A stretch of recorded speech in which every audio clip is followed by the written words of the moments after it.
And it looks like we do have our maps up on the screen. Seems like we're heading to Cliffside.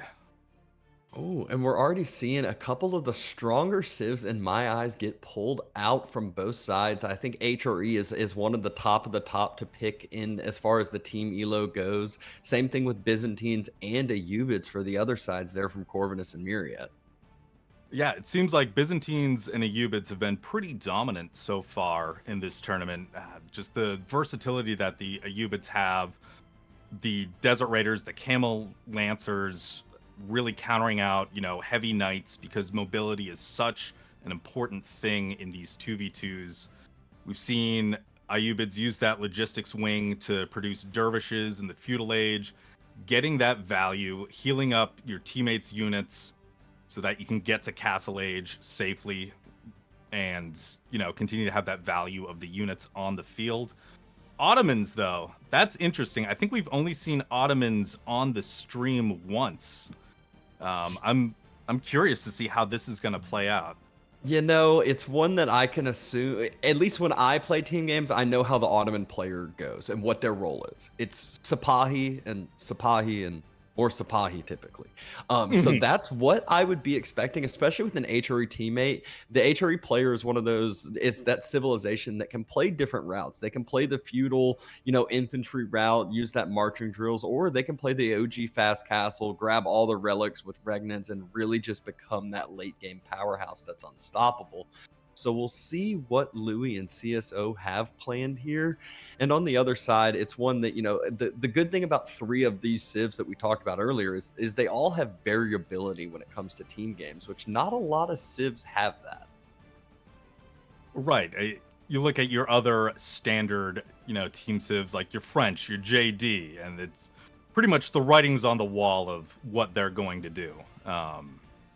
But Byzantines, the Merc House can really change it up.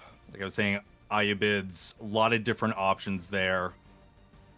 Um, Moving on to Cliffside, we also haven't seen this map come up too much either. From what I've Yes. seen, compared to the 1v1 style, there's more cliffs in the middle. It's almost like a little labyrinth that you can start throwing out walls. Yeah, it definitely is easily wallable as far as making, your teammates your opponents cut off from yourselves. As far as teammates, it's still pretty easily to, able to get to each other. However, that opens up a very easy positioning point from your opponents. If they're able to get through the cliffs to where, that early feudal pressure, they easily can just attack right in between both bases, and it can become very, very dangerous for the players, especially with the amount of resources from Cliffside that are really spawned forward, I feel like. Yeah, it does seem rare to have those back berries, back golds, not a lot of back resources. And I've noticed that with a lot of the maps that we have today. A lot of them resource generation right in the middle, forcing players to move out into more contested areas, keeping the games exciting. I see Bald Land on there. That's a big example of that, where most of the trees on the map are in those two center blobs with only just tiny little patches scattered throughout the team's bases. Yeah, it's one that I'm always a fan of rewarding map control, rewarding going out on the map rather than playing the OG while you're, OG English style, wall yourself in, don't need to move out. I have my one gold vein and that's all I need. I'm one that I think you should have to take an extra gold. You should have to, be forced out on some deer, on some berries. And if you're transitioning to farms, there should really be a punishment for it. They've started to make that a little bit, harder and less efficient. I still feel like farms need to come a little bit down further though. Yeah, I mean, these maps are more open in this tournament, but we have seen, a couple players playing English, just going defensive 2TC, and having that work out for them. Right now on the screen, we've got our player cards. Taking a look at the Magyar Marauders, there's Corvinus and Myriad on there for you. Yeah, you can see they qualified on the last day. They beat Honk Honk 3-1. And you can see both are very active members of the community. Both are constantly streaming, constantly, getting their names out there. And I'm sure the majority of people watching this stream have probably tuned into a Myriad or Corvinus stream as well. Yeah, absolutely. No doubt about that. And here's the player cards for Team Elephant. So it seems like, from what I'm seeing, Scarlet Devil is actually going to be playing in the first game, subbing in for CSO. But yeah, they are. Does that mean the other side has to put in chicken tender? Yeah, you No, know, just I do they hear should start sheets in the subbing in those background. those player threes, making them rotate. Yeah, absolutely. If only it were the opponent's choice. But enough of that. We're into this first game, number one. It's Corvinus and Myriad versus indeed Scarlet Devil and Louis MT. And what are the civs we have in store for us here? Well, right now on the screen, we're taking a look at Louis in the orange as the Ottomans dropping down that early military school. We'll see how that's going to pay off for him. Get those Dark Age spears out. Slightly to the north on his team in the HRE, we got Scarlet Devil. Pretty standard HRE opening so far. And that's on the east side of the cliffs. And over on the west, you got Myriad in the teal as the Ayyubids. Getting that berry, getting the gold. South of that is Corvinus as the Byzantines in the blue. Yeah. And what I'm most interested to see is once these feudal age starts coming, what are obviously the choices from Scarlet Devil? It's going to be the chapel. I wouldn't expect to see any mine work plays. Myriad's really the one that can make the different choice. Are we going to see that growth wing come in? Are we going to see him go with the early Desert Raider wing? Or, what kind of choices is he going to make? As Eubids is not that quite one dimensional as it is in 1v1s. Yeah, certainly a lot of feudal wings being viable. You mentioned those, potentially even logistics, depending on what Corvinus is looking to do in feudal age. Maybe get some dervish up. It's there's a lot of options that they can take, and we do see that first spearman. Looks like it's just about ready to pop out and head across the map, try to get some harassment in.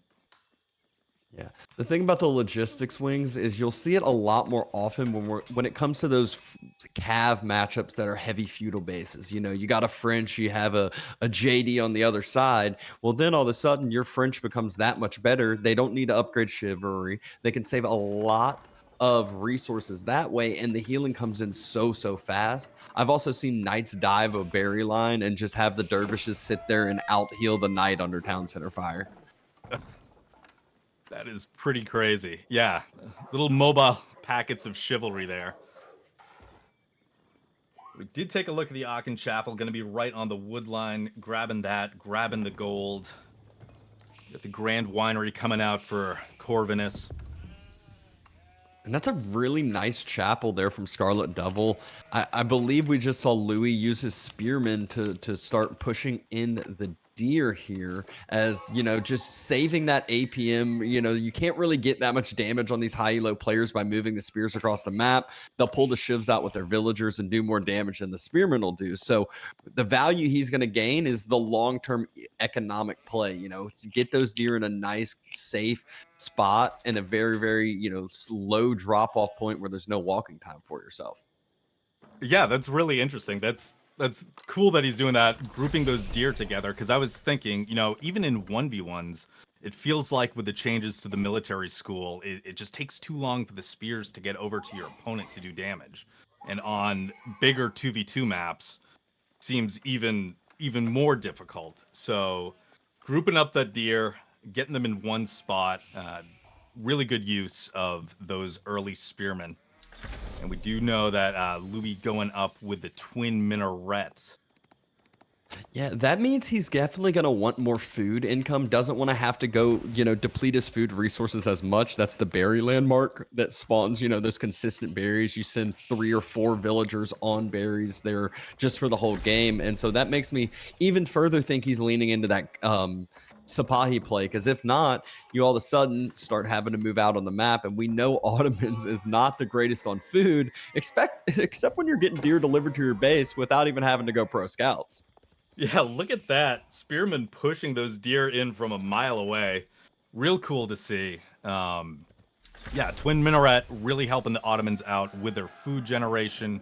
I mean, you compare it to the other landmark, which is getting you passive gold, which might indicate maybe a play towards a little earlier castle. But the food definitely helps when you're trying to mass up those food-hungry Sapagi. Yeah.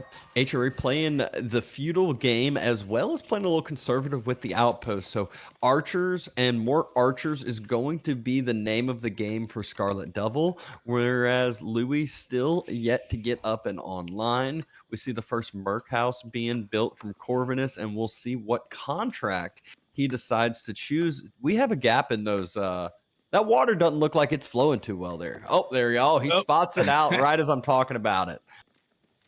There it is, finishing up the aqueducts there and taking a look at Myriad's current resources. It looks like he's certainly gearing up for a fast castle based on what he's got in the bank right now. Yeah, so going Dervish into Fast Castle, we'll be able to snag those relics very, very quickly out on the map unless the other side can really start getting in those feudal pressure. And just like the deer get pushed in from the spears, the Dervish are going to find another use for themselves in feudal age. They're going to be pushing in some deer. Really, really cool to see the long distance deer delivery to the TC. And it's not the gulp build. It's not this, the typical cataphract immediate stuff. We're seeing more of a feudal age play from Corvinus, which makes sense. You can't both go greedy fast castle. One person has to kind of pick up the slack, continue to make military, or all of a sudden you're going to get significantly overrun. And you can already see the numbers starting to play into the favor of Louis and Scarlet Devil because that archer mass is building on up. I love this play from Scarlet Devil too, not allowing the deer to get pushed in easily, making this a little bit harder, making Myriad spend a little bit of extra APM. And now all of a sudden, maybe he should have those dervish moving on out and grabbing relics where now they're having to go ahead and kill the deer now. Yeah, he is on the way with the growth wing. Gonna get that eco bonus of those villagers appearing out of nowhere. Will allow those dervishes to start taking the relics. So Corvin is moving out. Got a group of jab throwers. Scarlet Devil going really heavy into archers. We'll see how that affects the HRE here. And we do see Castle Age now coming out from Louis with the Imperial Armory. Yeah, MIA still getting the choice, even though some people think, Siege isn't what it used to be anymore. Louis still says, hey, free Siege is free Siege. You can start building that number, just kind of sitting it at home. I will say Mangonel upgrades once they hit Imperial is quite wild. And Louis, he might not be playing Sapahi. It might actually be the night play with the Fast Castle coming on in. It looks like... Yeah, that definitely makes sense. Scarlet Devil saying he has the numbers.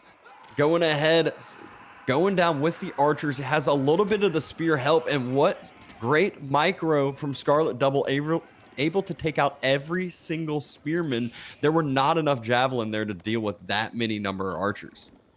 No, it was an absolute cleanup, and they might get a dervish in passing. No, Scarlet turns around with that army. Dervish out on the map, likely looking for relics at this point.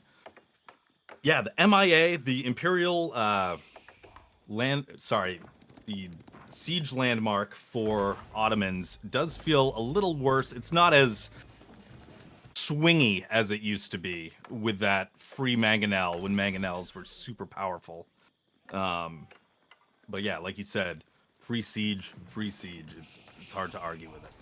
And you can really see after that fight, Corvinus was the one that was pumping the feudal units, or was supposed to be at least. He pushed out a little too early, didn't realize what Scarlet Devil had in store, and the military numbers are getting doubled right now. Louis pumping knights versus Camel Lancers from the other side.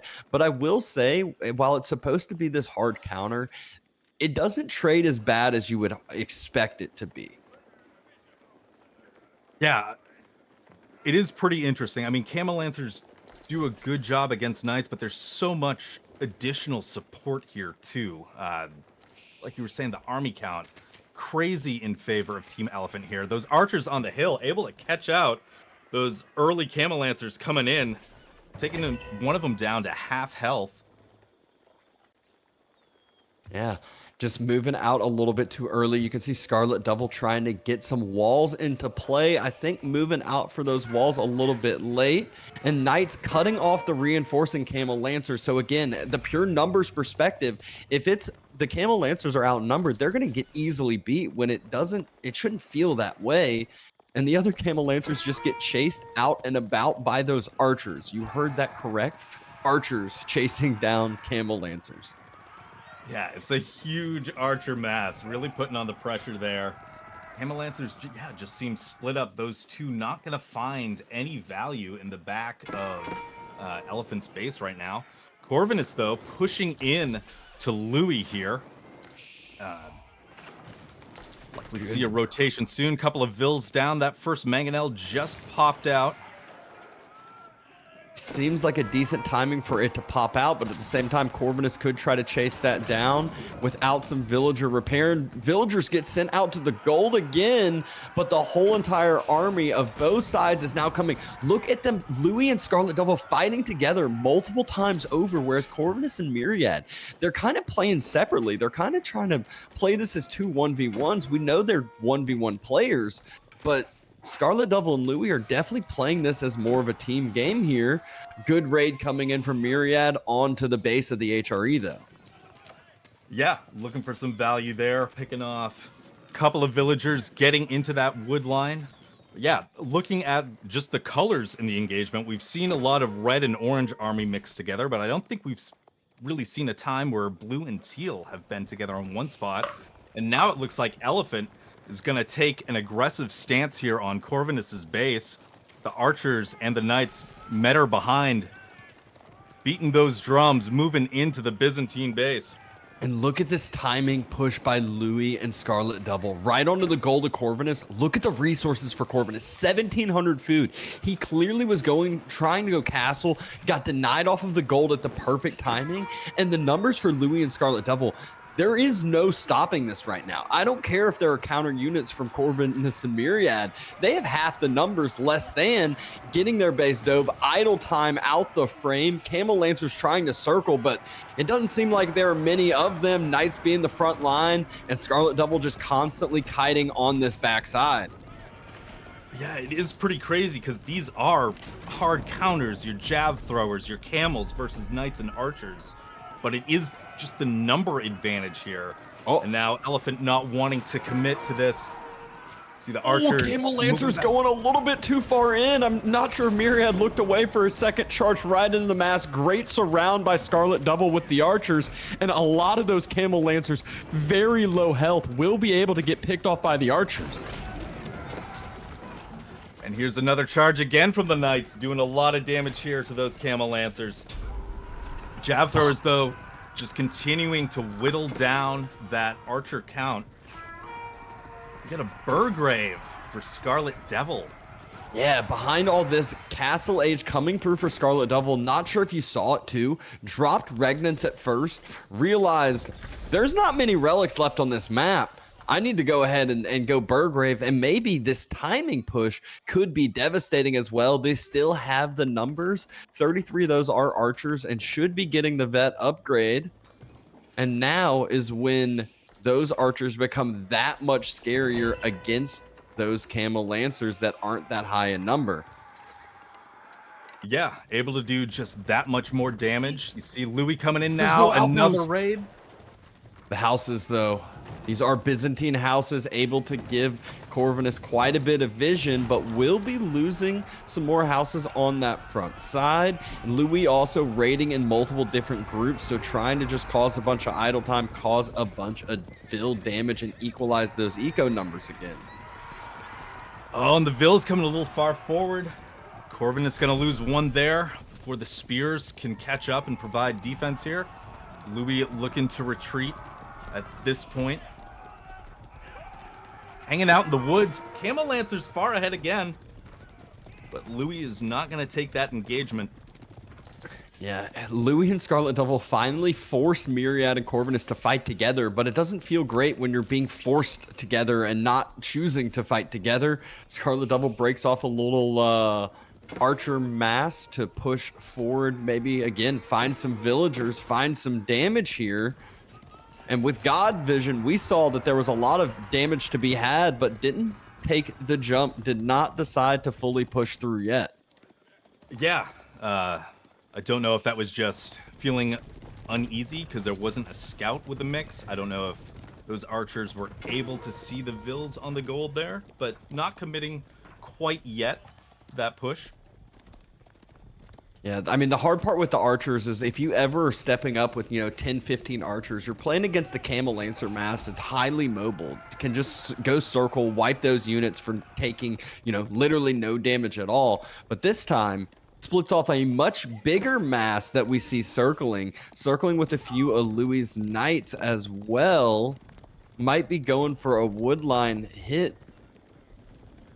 Yeah, here they come running up that cliff, going towards the woodline. Louis also raiding in on Corvinus's woodline there.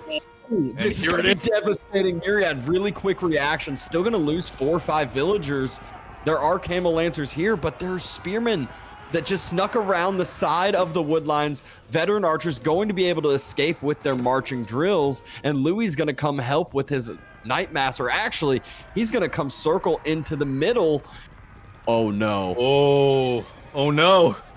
Oh no is right. This is an absolutely devastating raid right after Myriad just got hit on this woodline. Louis comes circling, takes all the gold villagers. We might not get them all, but damages a ton, causes a bunch of idle time. And now Scarlet Devil and Louis are doing the team game meta, the exact thing you're supposed to do. Attack in between the bases. Don't allow the armies to stay grouped together. Make it difficult for two, and do not allow the two to fight as one.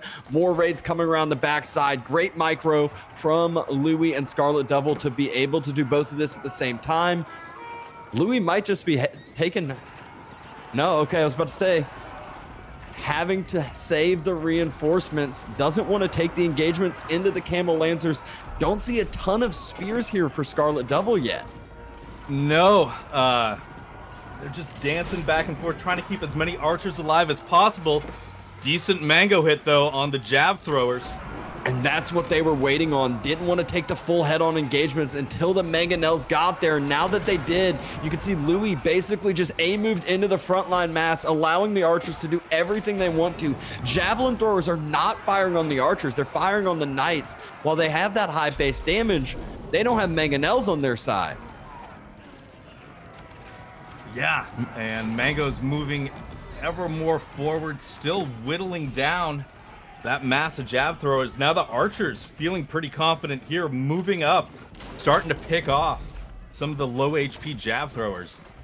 Yeah, it's just the numbers that Scarlet Devil's been able to keep up. You can see yet again, Myriad and Corvinus having their military numbers doubled, but this time they don't have the eco to show for themselves as well. Louis and Scarlet Devil have been able to take the lead there with the great raids from Louis MT, and now they're attacking in the heart of the eco. It's going to be much harder to move out, take resources. It's going to force farm transitions. Camel Lancers going for the circle on top of the mangonels. Louis and Scarlet Devil not paying full attention. However, there's still going to be, what, 4, 5, 6 Camel Lancers that went down for that. Yeah, and those mangoes have already provided just such a great value. Yeah, baiting out those Camel Lancers, taking down a few, so many injured Camel Lancers in the mix there. You can see the spears connecting, trying to hit the injured ones to take them down. Another mango stepping up, but it really can't commit here. It needs to get back to safety. There's still 23 knights for Louis MT that are alive, whereas Corvinus and Myriad have 25 total units. So Louis MT just needs to make sure that those knights can get to full health if any are low, and then just stay grouped up, and they're going to be a mass that becomes unstoppable. Scarlet Devil continuing to kite. Myriad, nice circle around with the Camel Lancers, but he's still getting chased around. Javelin throwers now attacking spears. They have so much overkill. That's just, it never feels good once you get to that late game mass of mass, not really even a big mass, but you're firing your javelins into spears. Yeah, Just the amount of like attacks per second that they can do. You take the mass, you right click a spear, and like you were saying, there's so much additional damage that's not split out across the rest of the army. Yeah, Louis MT has just been able to keep his knight numbers alive and healthy so well, as we just look and see a knight taking a fight against a spear, but doing it for good reason.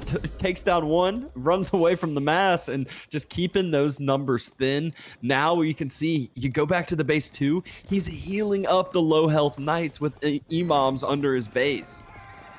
Yeah, great use of that vizier point. Getting the value out. Like one of the keys to the game that I've seen so far is just keeping that military number up, and being able to heal up those damaged units so that you can rotate them back into the fight later has really helped out Team Elephant so far in this game. We talked about the resources being forward on Cliffside. Now is when it gets that much worse. We're 20 minutes in. You're starting to run out of those initial resources. Myriad has dropped a second TC at this point, and still they are lacking in the eco numbers.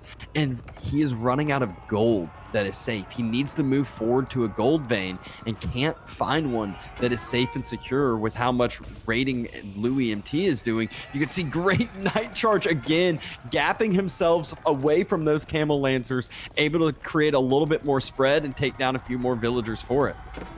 Yeah, these raids have been great so far. Just so much pressure has been put on the Magyar Marauders. Those knights being able to just kite those camel lancers around forever, potentially opening up another area to raid somewhere else on the base. We do see that big mass from Scarlet Devil looking to push into Myriad sometime soon as Elephant begins to muster their forces outside that base. Yeah, I mean, I laugh. Louis MT is just distracting the whole entire armies of both Corvinus and Myriad. And so this allows Scarlet Devil to just walk right through the front door. They left it wide open, forgot to lock it, and said, I don't even need a key. Let me just come in and maybe burn a town center, take down some vills, definitely cause a significant amount more idle time. Every time I look at the mini map, it's Corvinus and Myriad having like a group of villagers just running into the oblivion because they don't know where to go. That's actually safe. Yeah, running from the farms, just trying to get out of the way of the knights that continue to circle around the base, that are also almost Benny Hill style, dragging camel lancers and spearmen in their wake. But we've got a big engagement now near Myriad's base. And Louis MT circling around. Both of those knight masses can join together and decide to take the fight after Scarlet Devil has thinned out that front line of spears. There's not too many left, if any at all, there in the fight. Maybe 5 to 10 left over. Camel Lancers just now arrive, but not before Corvinus's army is basically gone. Yeah, where did that army go? Camel Lancers coming in now to try to pick off those knights, try to defend here. Jab throwers doing the best they can to thin out the archer numbers. But Team Elephant just continues to mass, and they are raiding. Look at that. Look at all those dead raid vills on the backside onto the deer. Just tons and tons more villagers. And look at the mid-map. Look at the red line just streaming across the middle of the map. It's just unit after unit after unit of Scarlet Devil. It's that late game Burgrave that has fully been on action, and that's not going to stop with the farm transition HRE's been able to put into play. Tons and tons of food into the bank. Oh, just...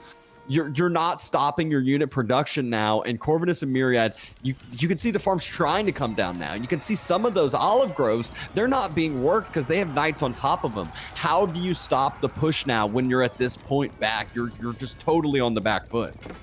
Yeah, and it feels like every time they're able to mass up some amount of army, Louis and Scarlet Devil do such a great job of picking off one player, isolating them, taking that army out, and just never really letting the Magyar Marauders get to a large army count.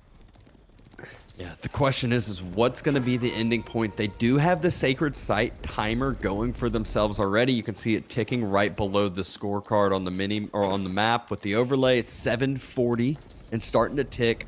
I don't see any kind of reinforcement yet going down on those sacred sites, no keeps or anything, but there's no need for the keeps. Just keep up the pressure, and that's enough to end the game. Yeah, the Magyar Marauders just can't move out of the base. There is so much just constant pressure streaming in over and over, multiple raids at different areas of their bases. And it looks like this second TC is in a lot of trouble here. Torches coming out, Myriad's about to lose that. A quick burn on the second TC. Wouldn't complain about a quick burn on the mosque with 3 relics inside it, but there's too many villagers to pass up on the backside. Blood is to be shed. Corvin is trying to help out onto the backside with his spears again, but yet again, the spear mass starts to get thinned out before Louis' knights come into play, and there are now 49 knights from Louis MT roaming this map. Yeah, and that number, I mean, it's gonna just continue, and Louis been doing such a good job at breaking off little parts of that knight mass, either distracting or raiding, getting value in wherever he can. And it looks like, yeah, those jab throws are exposed now to the knights. Yeah, more and more spears coming into play for Scarlet Devil. So even when the Camel Lancers come into play when it feels good, you're like, oh, Myriad and Corvinus are finally fighting together. It's like when you uncover the blinds, there's still a ton of spears in that mix that the Camel Lancers just walked into, and now there's not too many Camel Lancers left at all.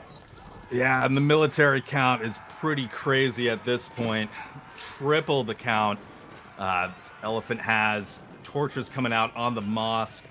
Gonna stop that passive gold income. More villagers in harm's way of those raiding knights. I mean, Louis yet again has more knights than the Magyar Marauders have military numbers. All those villagers on the farms are dead. Actually, Myriad's whole base looks like it is dead. I'd be scared to flip over and see what his population count number is himself, but both of the Magyar Marauders are struggling here, and I'm not sure how much longer this game has in sight. TC of Myriad starting to be burnt. This is not the second TC. This is the original one, and surrender comes in. Game number 1 goes over to Team Elephant. Yeah, great game there. Great game. Really interesting because you did have those hard counters. You did have those jab throwers for the archers, the camel lancers, the spearmen for the knights.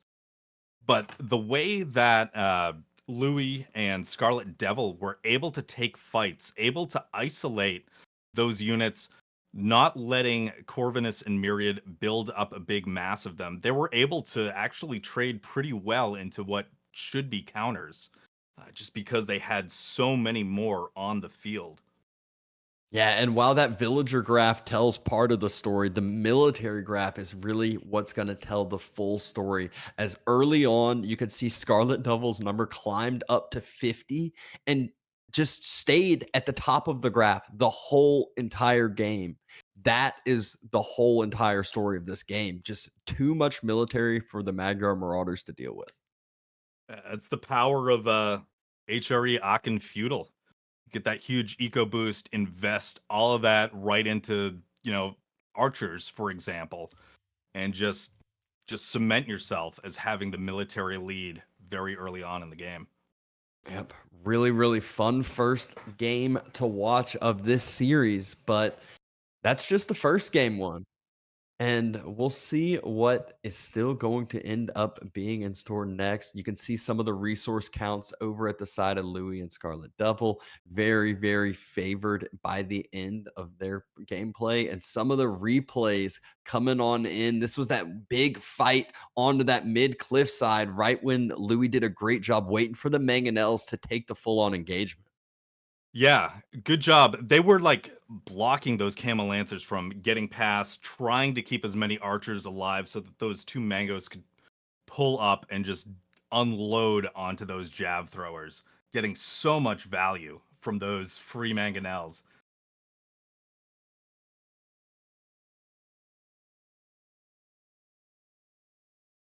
Taking a look at other raids, knights coming into Myriad's base here, taking their torches out. See them coming around, trying to support Louis and Scarlet Devils archers here.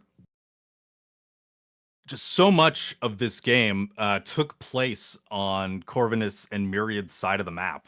There was just pressure ever since the beginning. And That's where the fights were. you could really tell Elephant's side had played a lot of team games together for a significant amount of time. Every time Scarlet Devil was taking a fight with HRE, Louis was on his way with Knights, or Louis was right there with the Knights already. Whereas the other side, it felt like they were just a step behind consistently every single fight. And while at the beginning, that might only be 2 units, by the end, that's 10, 15, 20 different units that really snowballs the game. Yeah, absolutely. Absolutely. And we take a look at this fight right now. Just Camel Lancers trying to get something going here, but there are spears in the mix. Knights moving them around the tree line. Chaos.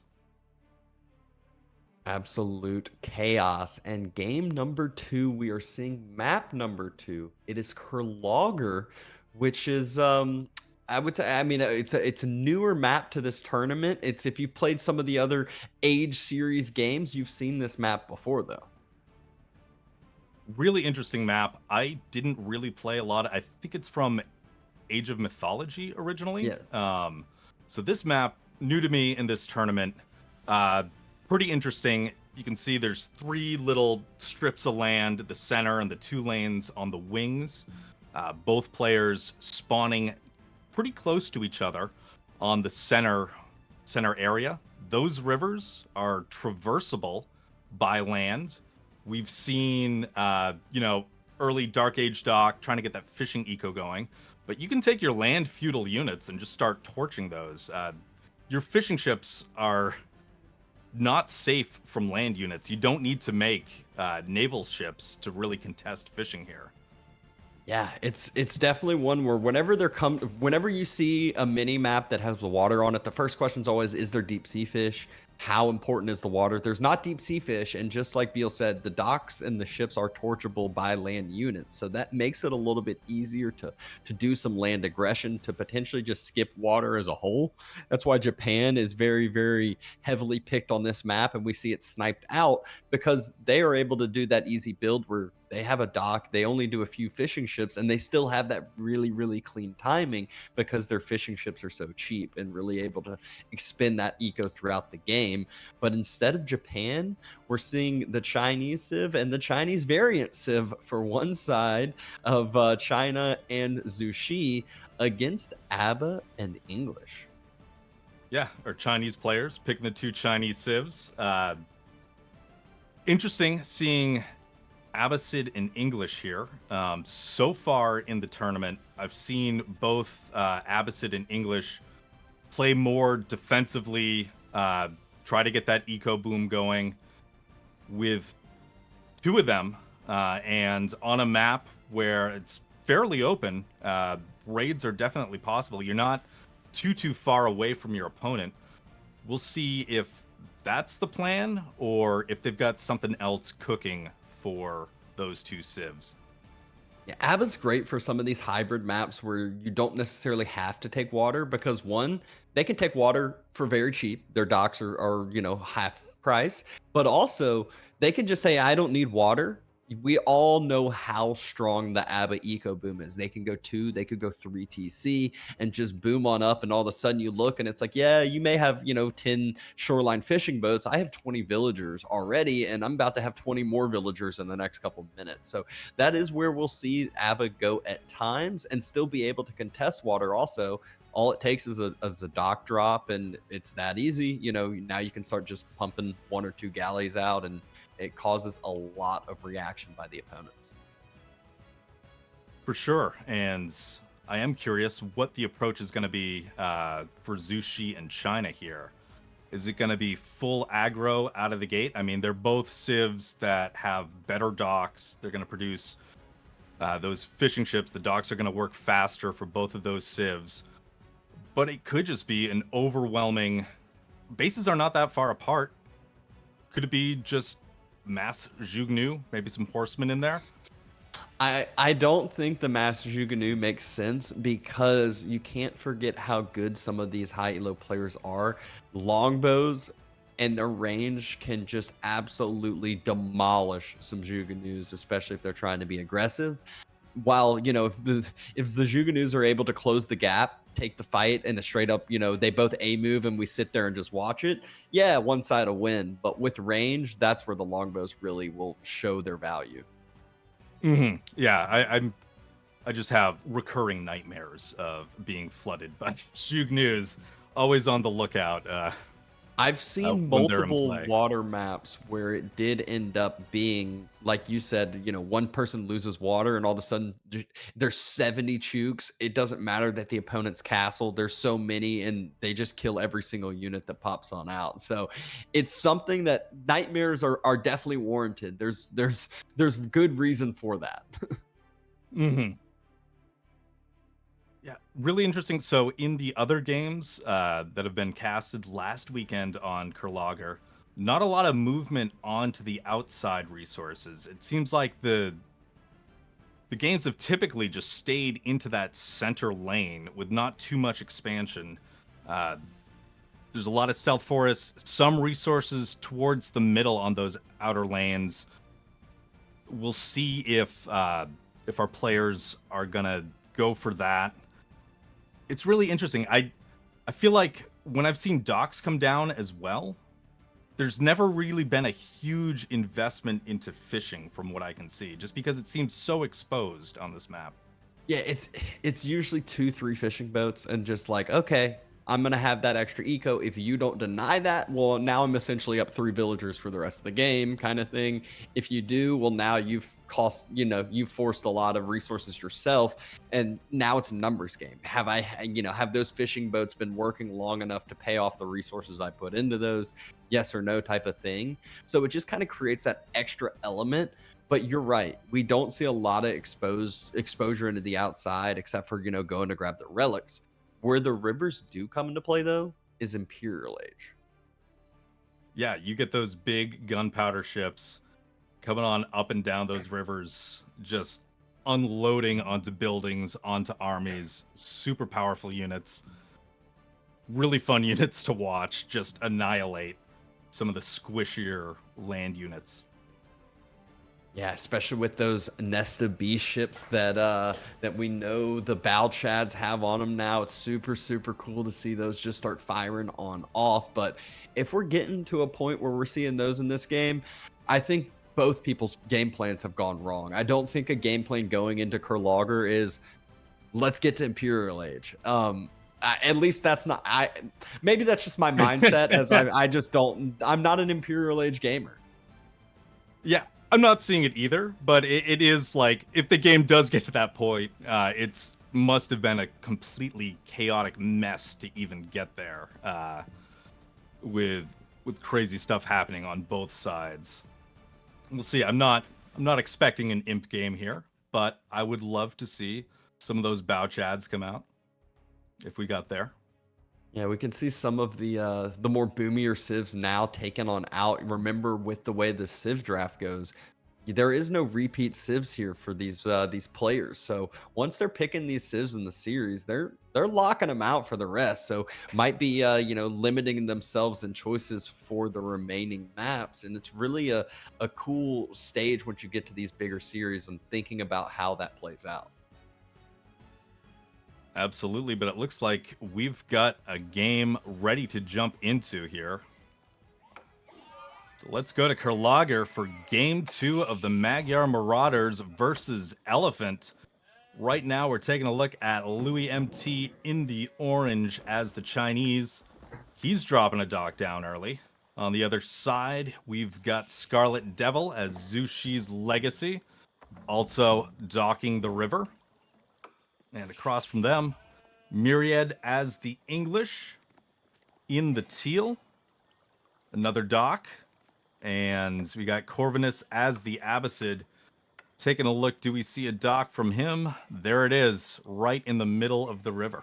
So every single person dropped a dock, and now it's kind of becoming this, okay, everyone spent some resources. No one, I don't have to worry about this crazy timing that all of a sudden, a knight's going to be on my gold mine and I need to worry about getting gold to be able to age up.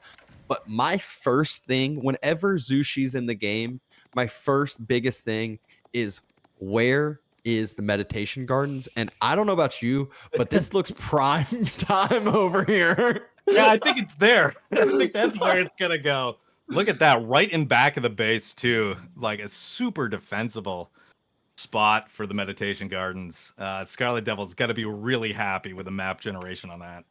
Yeah, there's even a couple more options, but that one being close to your base, behind your base, you don't have too much walking time for your villagers to go to. It just that I feel like that's a no-brainer over there. It's not going to be like the old. I still cannot believe how crazy Meditation Gardens was when it first came out. It was like a bigger range, like more resource value. You play some Meditation Gardens and they'd be like, all right, 250 resources a minute. Like, yep. Just absolutely insane what that allowed Zushi to do. Just absolutely nuts. Still such a strong landmark even after it got hit with a nerf stick. But now we were just see how much investments goes into this Dark Age. This is where once you've scouted out that your opponent has gone a dock as well, that is where sometimes you'll see the number of fishing boats you make change. Oh, do I want to cut my fishing boats now, try to get a little bit of an age up timing? Or does that allow me to put a little bit more investment into the water, not be as greedy? And, we can actually see both. Almost all these players are still continuing to produce the fishing boats, at least for the time being. Yeah, pretty interesting. I mean, we've seen throughout the tournament on water maps, sometimes you'll have a team that just does not Dark Age dock. Like their plan is to age up with a normal feudal timing, see if you can get some punishment on the teams that have chosen to delay that by dropping docks. But here, I think everybody breathing a little bit of sigh of relief that we've all made kind of an agreement. We'll fish in the Dark Age. No super rush quite yet to get up. I feel like those typical, like what you just said, it's like I feel like the typical solo players who are playing tournaments, they're always the ones to dock and take water because they've seen it so many times over, especially when it comes to 1v1s. It's like you have to take water. If you don't have water, you lose. Where it becomes different in teams is that earlier timing, one person can take water and just force investment, not even dock with a bunch of fishing, but just drop 2 docks with arrow slits and deny fishing for the other side and deny all the investment put in. And now the feudal age teammate, has this crazy timing. So there's a lot of different aspects that come into play that you can't forget about in 2v2s. Very true indeed. And we are seeing our feudal age landmark choices at this point. Council Hall for Myriad, Culture Wing for Corvinus, and then that Meditation Gardens and Imperial Academy for Team Elephant.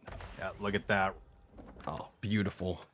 All those berries, the stone. I feel like stone is one of those things you always just like having in the meditation gardens because it allows for arrow slits upgrades or hand cannon slits, I guess, or dock upgrade later on if they wanted, where it takes that much less of an investment to go gather it up. So I feel like having stone in there is really, really nice. Yeah, passive stone always a boon. I know devs have started to nerf the different ways that you can gain passive stone, but it is really nice to beef up those outposts. Don't even think about taking a villager over there to mine a couple of times to return. That's not in your brain. That's not taking up APM space. You just let that trickle in and invest that into some defenses. Corvinus doesn't want to have to worry about any ships moving across the map from Louis, going ahead and walling up his river. I always laugh at this because later on you'll always just kind of see some like land units run on past the wall and you're like, the wall seems so stupid at that point because it's just like a random wall over the water. Not blocking too much. Yeah, exactly. Those military ships gonna run into that wall if they head down there from Louis. Meditation Gardens, lovely. See the first naval unit. We got Myriad with a galley, it looks like, coming out of his dock. Couple initial longbows from the council hall as well. Yeah, and Scarlet Devil doesn't have another dock into play, so won't be able to garrison all of those fishing boats once Myriad's galley arrives. And as we say that, I believe it just now arrived. It was another fishing boat in queue here, so great timing here from Myriad. Scarlet Devil just going to have to start running away with the fishing boats. Myriad needs to be careful, though, because if you chase this, Scarlet Devil can just queue up a Springle Chip and get a free galley kill. And how many fishing boats are you going to be able to take down during this? Usually we'll see some splits. We'll instead just running right back to the dock. Yep. Oh, man, so hard to hit that. But as this is going on, Corvinus able to fast castle here. Went Culture Wing, now going Military Wing to age up. No pressure coming out down onto him right now. So he'll be up into Castle Age very soon here. Louis drops the stables, but doesn't prep anything in Feudal Age out of it. So I know what this means. Louis, you can see the resources in the bank, won't be too far behind with his own Castle Age. And if we saw last game, I'm gonna guess Louis is just gonna go Castle and go Lancers, just like last game. It was so effective last game. He had such good control, so good at breaking them out into little groups, getting those raids in all across the map. And we see on the screen right now, just like you were saying, create that one Springle Chip. You've trapped that galley with no retreat, able to take that out. Yeah, and now you got one fishing boat for your galley. You caused some idle time, but now you have to worry about a Springle Chip coming to your side. So you've essentially caused yourself more of a trouble by chasing those fishing boats too far. It's what I see a lot of times. Like, I compare it to a knight diving a town center. It's like sometimes you can get that Vil, but losing that knight will usually cost you more than that Vil loss. Yeah, absolutely. Knights and naval units, pretty expensive as they come. We do see a Shaolin Monastery on the way for Scarlet Devil, and a demo ship going off. Just going to injure those fishing ships. The Springle Chip a little further back. And once again, we see Camel Riders this time versus Lancers. The question is will Corvinus keep pumping Camel Riders, or will he change into a different unit? I love this Imperial Palace positioning because we're going to get a fog of vision in a little bit, and it gives literally a full mid-map of vision here. It's impossible for Scarlet Devil and Louis to get raided. They bear just that sacred site spot at the bottom. Maybe I think that might even have vision because of the dock and whatnot. So they can see the whole entire mid-map. Crazy reach on that landmark. We're looking at a couple of skirmishes now on water. You can see Scarlet Devil was harassing some longbows earlier with a galley ship. Here comes those Lancers. They're going to get cut off by the Camel Riders and a couple of spears. Myriad coming around that wood line, looking for those longbows to deal some extra damage onto the Lancers. They threw a few toothpicks that way. Yeah, you know, with them having 15 or so of them, they at least did 15 damage with their volley. Dealing a little bit of damage, but forcing those Lancers back. See Myriad still giving chase with a couple of spears, but Louis knows he's got some reinforcements here, and he can easily clean those up. And we saw Louis do this a lot last game. You know, while his knights are getting chased, it's like, okay, you didn't send enough numbers to chase, or your unit mass split up because of the different move speeds, and now I'm going to kill those two spears for free and then just run away with the rest. And so slowly just eking out these better and better trades. But reverse swap from last game, Corvinus and Myriad, they're the ones with double the military numbers, and Louis and Scarlet Devil are ones that are a little bit more eco-focused. Scarlet Devil's castle as well, whereas Myriad has been pumping longbows, has been making spears, and been staying feudal a little bit longer. Yeah, still in feudal, taking a look at the amount of wood and gold, potentially looking to catch up with everybody else and hit the castle age. Taking a look at what's going on with China and Zhu Shi, it looks like both players committing into Lancers for the time being. I mean, I will say mobility is king, because what now the big problem for Myriad is there's going to be so many times where Scarlet Devil and Louis might have their knights and lancers joined in together and fighting together, or running around similar spots, or raiding, and Myriad's just going to have this positioning point where he's like, I'm trying to go this way, and then he tries to go this way, and he gets pushed this way, and then he pulls back this way, and then he pushes that way, and he just will never be able to find good fights to take. He'll have numbers, he'll have a big army, it just won't ever be able to connect that well.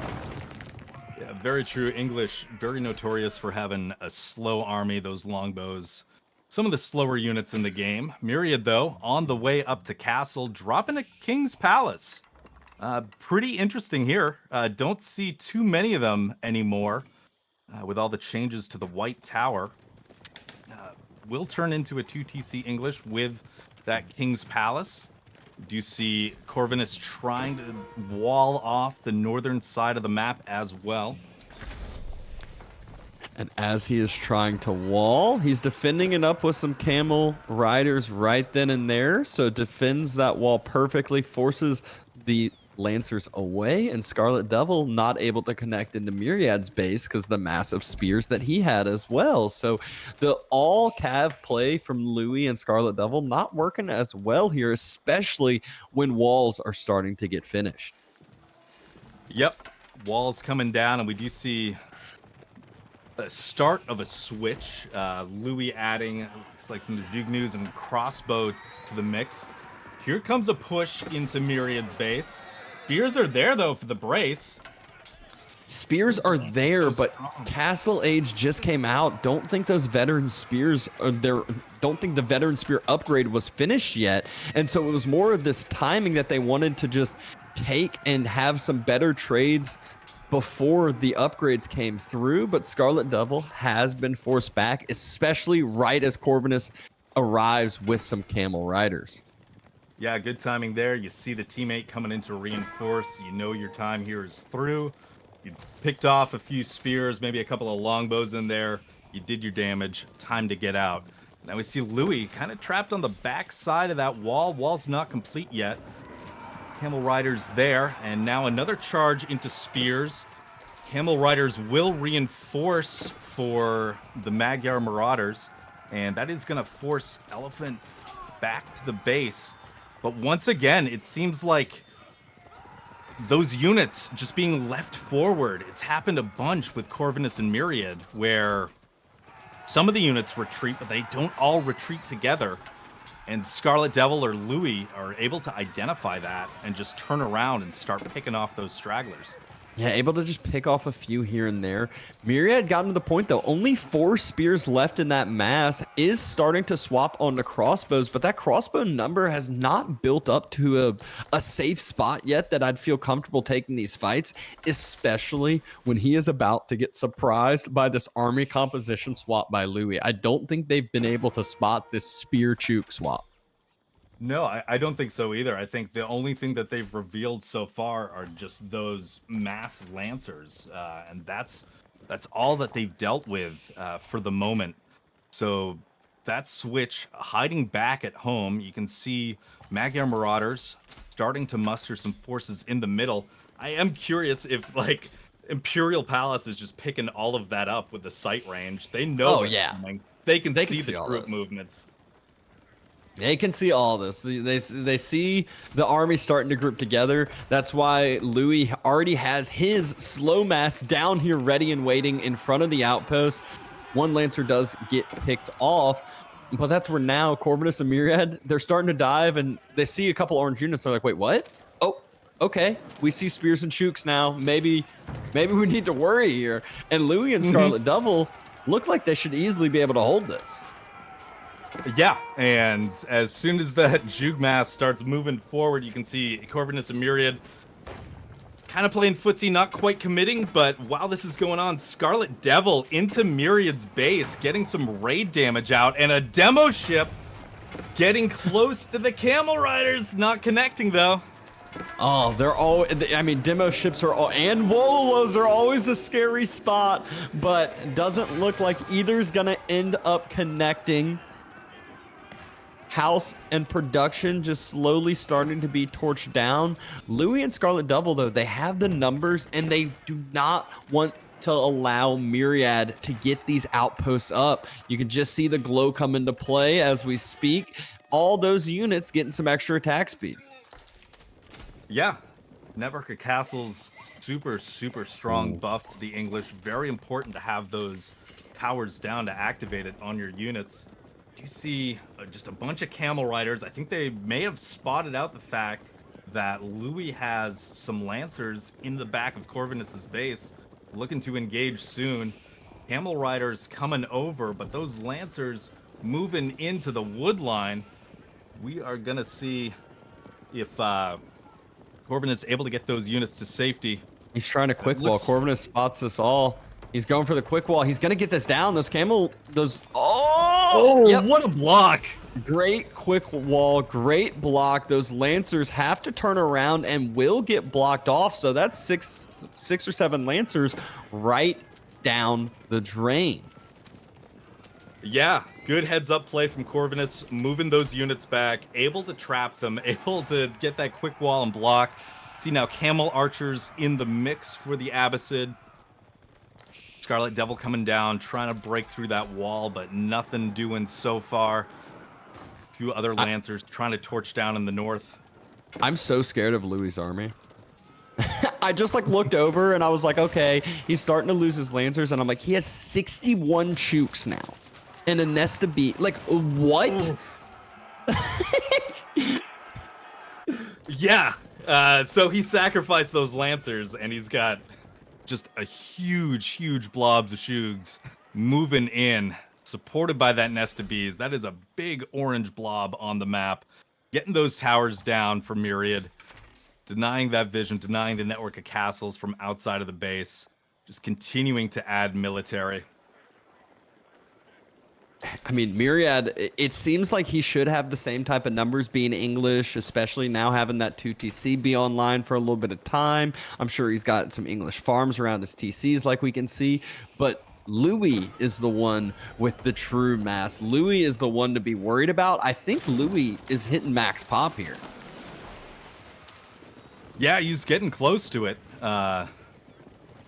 Military count 117 right now for Louis. That is just crazy. You can see some of those camel riders looking to disrupt the fishing ship. More camel riders just chasing after those lancers, getting the riders kind of out of position. We'll see if this is going to be a push in. There are just so many riders here that the lancers are in trouble at this point. Myriad's moving forward with his army, and remember, this is all in vision as well. The spears move to go stop the camel riders and the camel archers, and the chooks are staying to defend the push that Myriad's playing. The nest of bees as well. You can see Louis fighting on two fronts, and this fight over here defending the base of Scarlet Devil is going to go perfectly with that mass, and it's an easy mass to micro. Just A-move those chooks. Yeah, they will do the damage. Camel riders, though, on the other side, holding their own, thinning out these spears. You see the reinforcements coming in right behind that. Myriad wisely not going to commit to that push anymore after seeing that big blobby mass of Zhug news. But these riders now into Louis' base, forcing out some idle time, able to pick off some more Zhugs as they get created. Riders now splitting out to hit the eco. It got to the point where Louis, he has to pull that mass back to try to defend. Scarlet Devil didn't take the fight with the Lancers, instead went to raid. I'm not sure if that was just a call that Louis said go or what, but trying to get some damage, trying to get some eco done, rushes up a keep in the base to defend from the push from Myriad, and Louis is still trying to clear up the mass in the base as well. This is now all of a sudden not looking the greatest for Louis and Scarlet Devil. Team Elephant is on the back foot.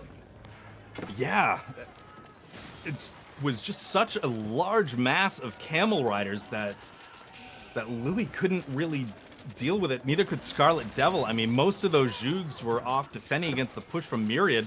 Those riders able to connect with a nest of bees, take that out. They've done their damage. It seems like they might retreat at this point.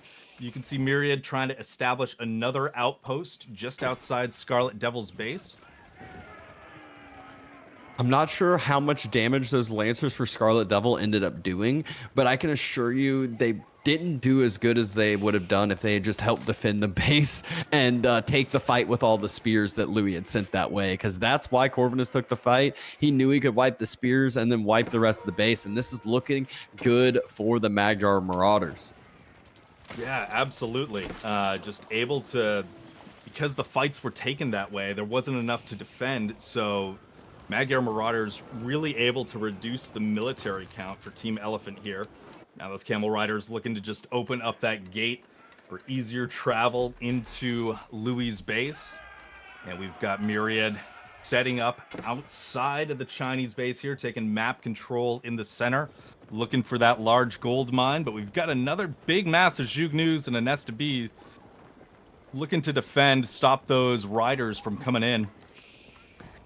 I mean, the problem now becomes this eco of the English. Myriad has had that 2TC booming for a little bit too long for comfort for Team Elephant. All of these farms now being finished on up, you can see he's almost at that 100 eco count, whereas Scarlet Devil's sitting at 66 and Louis not even at 80 yet either. Yeah. Good investment from the King's Palace there. Just taking a look at the resources in the bank for everybody. There's so much gold out there just floating right now. I don't know if we're looking to maybe start to get into Imperial, keeping that in the bank. But Myriad, certainly. Those villagers are moving forward for a reason. Yep. It is going to be a Berkshire drop, and look at where the front wood lines are. This Berkshire, if it's right here in the middle, it's just going to be so much control of the front side of the base. It will be in vision, but there's nothing that Louis and Scarlet Devil can do to stop this. Yeah, isn't that painful? I mean, sure, you can be surprised by a Berkshire placement, but to just see it in your vision, see it going up, knowing that, hey, you can't really do anything against that right now. You're going to have to let that go up. Find a fight somewhere else. You can see Louis doing a good job trying to thin out these Camel Rider numbers. Myriad looking to push into the Chinese farms. And we can see those flaming arrows now starting to fire across crossbows, longbows, men-at-arms into the Chinese base, the Zushi base. It will be scary for Team Elephant to hold this. I'm not sure how they will, because just like last game, we had the non-stop trickle of units just spreading across the map. Myriad's going to be able to do the exact same thing, if not on an even better level, being Imperial Age English now. Yeah, and we'll see those men-at-arms, likely men-at-arms crossbows coming in. Good job bringing back Louis' army to the range of the Berkshire. Those flaming arrows just annihilating those squishy units that Louis has.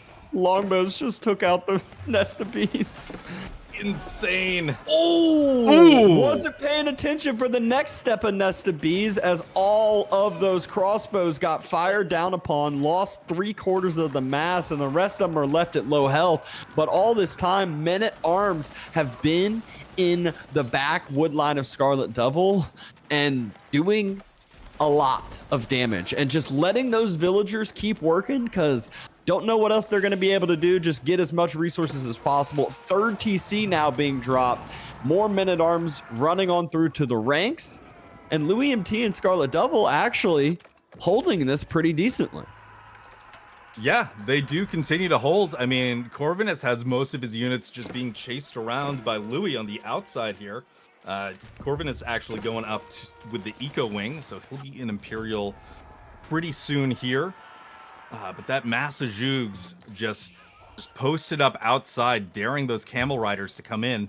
Myriad needs to retreat back, just doesn't have the units to get into Scarlet Devil's base at the moment.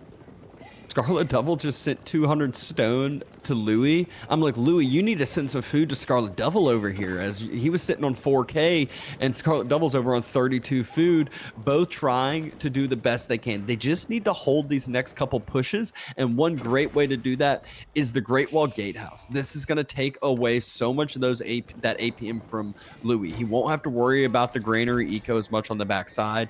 That immobile army can stay together towards the front instead. And this game just got extended further. Yeah, absolutely. Great Wall Gatehouse coming down in a good spot to really protect against raids, swinging around the back by those camel riders. Seems right now Myriad and Corvinus dug in on the front of the base here. Krebs coming out to take down houses. Camel riders looking for a way through. Camel Archer's going to find that demo ship. No shenanigans happening with that. Torching down the dock as well. And Louis starting to treb down the Berkshire, whereas Myriad's starting to treb down the base of Scarlet Devil. Scarlet Devil really is the one that it feels like is struggling and behind comparative to the other three. Corvinus trying to make that even worse, but Nest of Bees really allows you to just kind of dig your heels in and just chill on the backside. 2 more Nest of Bees fall, though, for Louis, as it's not the easiest to take down that Berkshire. Certainly is not. Yeah, those unfortunately getting into the range. Now we've got a handful of men-at-arms from Myriad into the production there, trying to pick off units as they pop out. Looks like we might have an engagement. Myriad retreating behind the wood line. Berkshire might get some of those squishier units, and men-at-arms back into the field. And they're just staying outside of the range of the Great Wall Gatehouse. They also decided not to kill any villagers. Instead, they wanted to burn the middle granary, so they did not do too much damage there, just caused some distraction. There we go. Louis sending some food to Scarlet Devil. That's what we needed. Louis like max pop. He's got plenty of food in the bank, and Scarlet Devil needs to get Imp to get on the same level. Also allow Scarlet Devil to have these 3Ts pumping for that much longer. Scarlet Devil was behind 20, 30, 40 eco, it felt like. And now all of a sudden, he has more eco than Corvinus. Yeah, that gap is closing. You can see 205 to 191. Look at how many Nest of Bees there are. Wild. 10 Nest of Bees. They are ready for the defense. So we do have those big warships, the Zebics, coming up the river. We were talking about, wasn't sure if we'd see an Imperial game, but here it is. Zebek's gonna engage into the Jugnu mass here. I feel like of all the Imperial Age ships, that one's kind of one of the meme ones that you don't make. When I said that, I was really thinking of Balchads. So speaking of Balchads, we'll probably see some Balchads soon. Chooks, though, just moving into that front line. Camel Lancers are a great unit to go into that. Camel Archers, not so much. We saw Flaming Arrows come into play super quick, and oh no, Nest of Bees. There's 10 of them here. It doesn't matter that those are melee units. The just pure AoE damage, the base damage that it's going to do, you can't dodge those fires. You're fighting at a choke point as well. That is insane. Nest of Bees getting a lot of value in. We did see a demo ship come around, try to defend here. Another one's out, but that's going to get taken out. Oh, no, it does connect. I thought it was a little too far away. Warships moving up as well. Those Nest of Bees, though, continue to just rain down that fire on those men-at-arms. They are not getting through. No, they are not, but the keep fell from Scarlet Devil on the backside, it looks like. Berkshire is still fine and healthy. Remember, it takes wood to repair that. It's nice and easy to just stick a few villagers on that and just perma repair 2 trebs out. You're going to need a few more than just 2 trebs. Yeah, it is quite an investment to get rid of one of those Berkshires. So Scarlet Devil holding that choke point. Those Nest of Bees doing work, but can't progress any further than the Berkshire right now. Krebs coming out. Was Trebs looking to counter siege the Nest of Bees a little bit. And now the Nest of Bees a little far forward, taking shots from the Berkshire. Every time those Nest of Bees turn, though, they just get so much damage off. Frontline now is into the mix. There's only 6 next to bees left instead of the 10, but back wood lines are probably running low for Scarlet Devil and Louis, if not completely out. Yeah, and that wood line in the front of the base is not a comfortable one for Scarlet Devil. Right in the range of the Berkshire. Every time Myriad gets vision on those builds, they're just gonna melt. Outpost could really use getting taken down. Villagers come up to help repair the outpost. Immediately get fired down upon again. Outpost so close to going down. Really need to deny that vision. But the Imperial Age ships, I said they were a meme ship, but there were still 4 compared to 2. And Louis has not sent enough to deny that. Floating a ton of resources, has 5,000 food, 1,700 gold in the bank, but doesn't seem to be spending it and throws in the towel. Series tied 1-1. Amazing game there. What a fun one. A lot of back and forth. Love that switch into mass jugs. Just wasn't enough to hold them in there. Myriad just running away, getting into Castle Age with the King's Palace, unlocking that 2TC. It's that English economy. Once it gets online, it is so difficult to deal with. Yeah, I mean, that was really what told the true story. You can see right at that like 24-minute mark is really when things were out of question. You know, Myriad's hitting 100 vills, the other side sitting at 65, 70 or so. And English had already made a full farm transition. They're attacking the eco, and the forward Berkshire just provided so much just control in that mid map. Look at Louis' army during that big fight there at the end. Just a straight up cliff downwards. Yeah. All those camel riders, camel archers, and the warships from Corvinus just blowing through that massive Jugnews, able to take out those squishy units. Love to see those warships move also into the granaries a little bit, start putting pressure on those farms. But yeah, you see spike up, Louis ramping up, and then after that Imperial fight just drops off a cliff. Game number 2 finished on up, and we have a tied series. Maybe not the way that everyone would have been expecting this one to go, with Elephant being probably one of the favorites teams in this tournament, I would say. Although CSO not showing on up, but that is why you got a third teammate for a reason. Scarlet Devil has been holding his own pretty well. We did see a little bit of some gold float there in that game during the time he was getting raided, though. Yeah. So we take a look at the replays right now. Myriad pushing into Louis' base, taking out that nest of bees with all those crossbows. Ooh. And then losing a lot of those crossbows from the nest of bees at the other side. Yeah, great shots from the nest of bees throughout the game. And then do you see the Trebs coming down on the Berkshire? We had that engagement with the warships and the camel riders right into the Jugnews, really just thinning out Louis' mass here. You can see them just getting melted away. And that demo ship did come around, but I don't think it did all that much. And another just couple huge nest of bee shots here. But the problem is, too, is the whole time while the nest of bees are firing great, the Berkshire, look at the machine gun of the arrow fire on the backside as well. Yeah, you cross that invisible line, and those spears, those squishy units are just getting deleted right off of the map.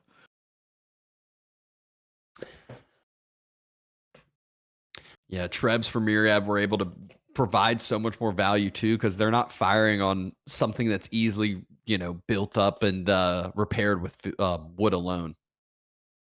Right, yeah, the stone cost to repair that keep. Yeah, Berkshire, just a crazy defensive landmark, because I mean, English typically going pretty heavy on wood. We'll have that in the bank. But we're going back to the lobby screen here. We're going to Himeyama next. Yeah, game 3. The later stages of the series is always when it gets that much more exciting. Are you now onto some of your backs, You're not on your primary civs. You're on your secondary ones. You're on the ones you got to kind of pull out of the back pocket. Might not be as comfortable on. You kind of got to maybe wing some builds a little bit. You don't know exactly how to react to what you see. But I would be scared to be playing against the Mongol and JD combo. Even though I say that, it's just that I feel like that's so much feudal aggression. Whereas the other side of Japan and the Ayubids, their goal is just to get one of them to castle and let that person who goes castle just start taking over the game. Mm-hmm. Does seem like that would be the plan for Elephant side.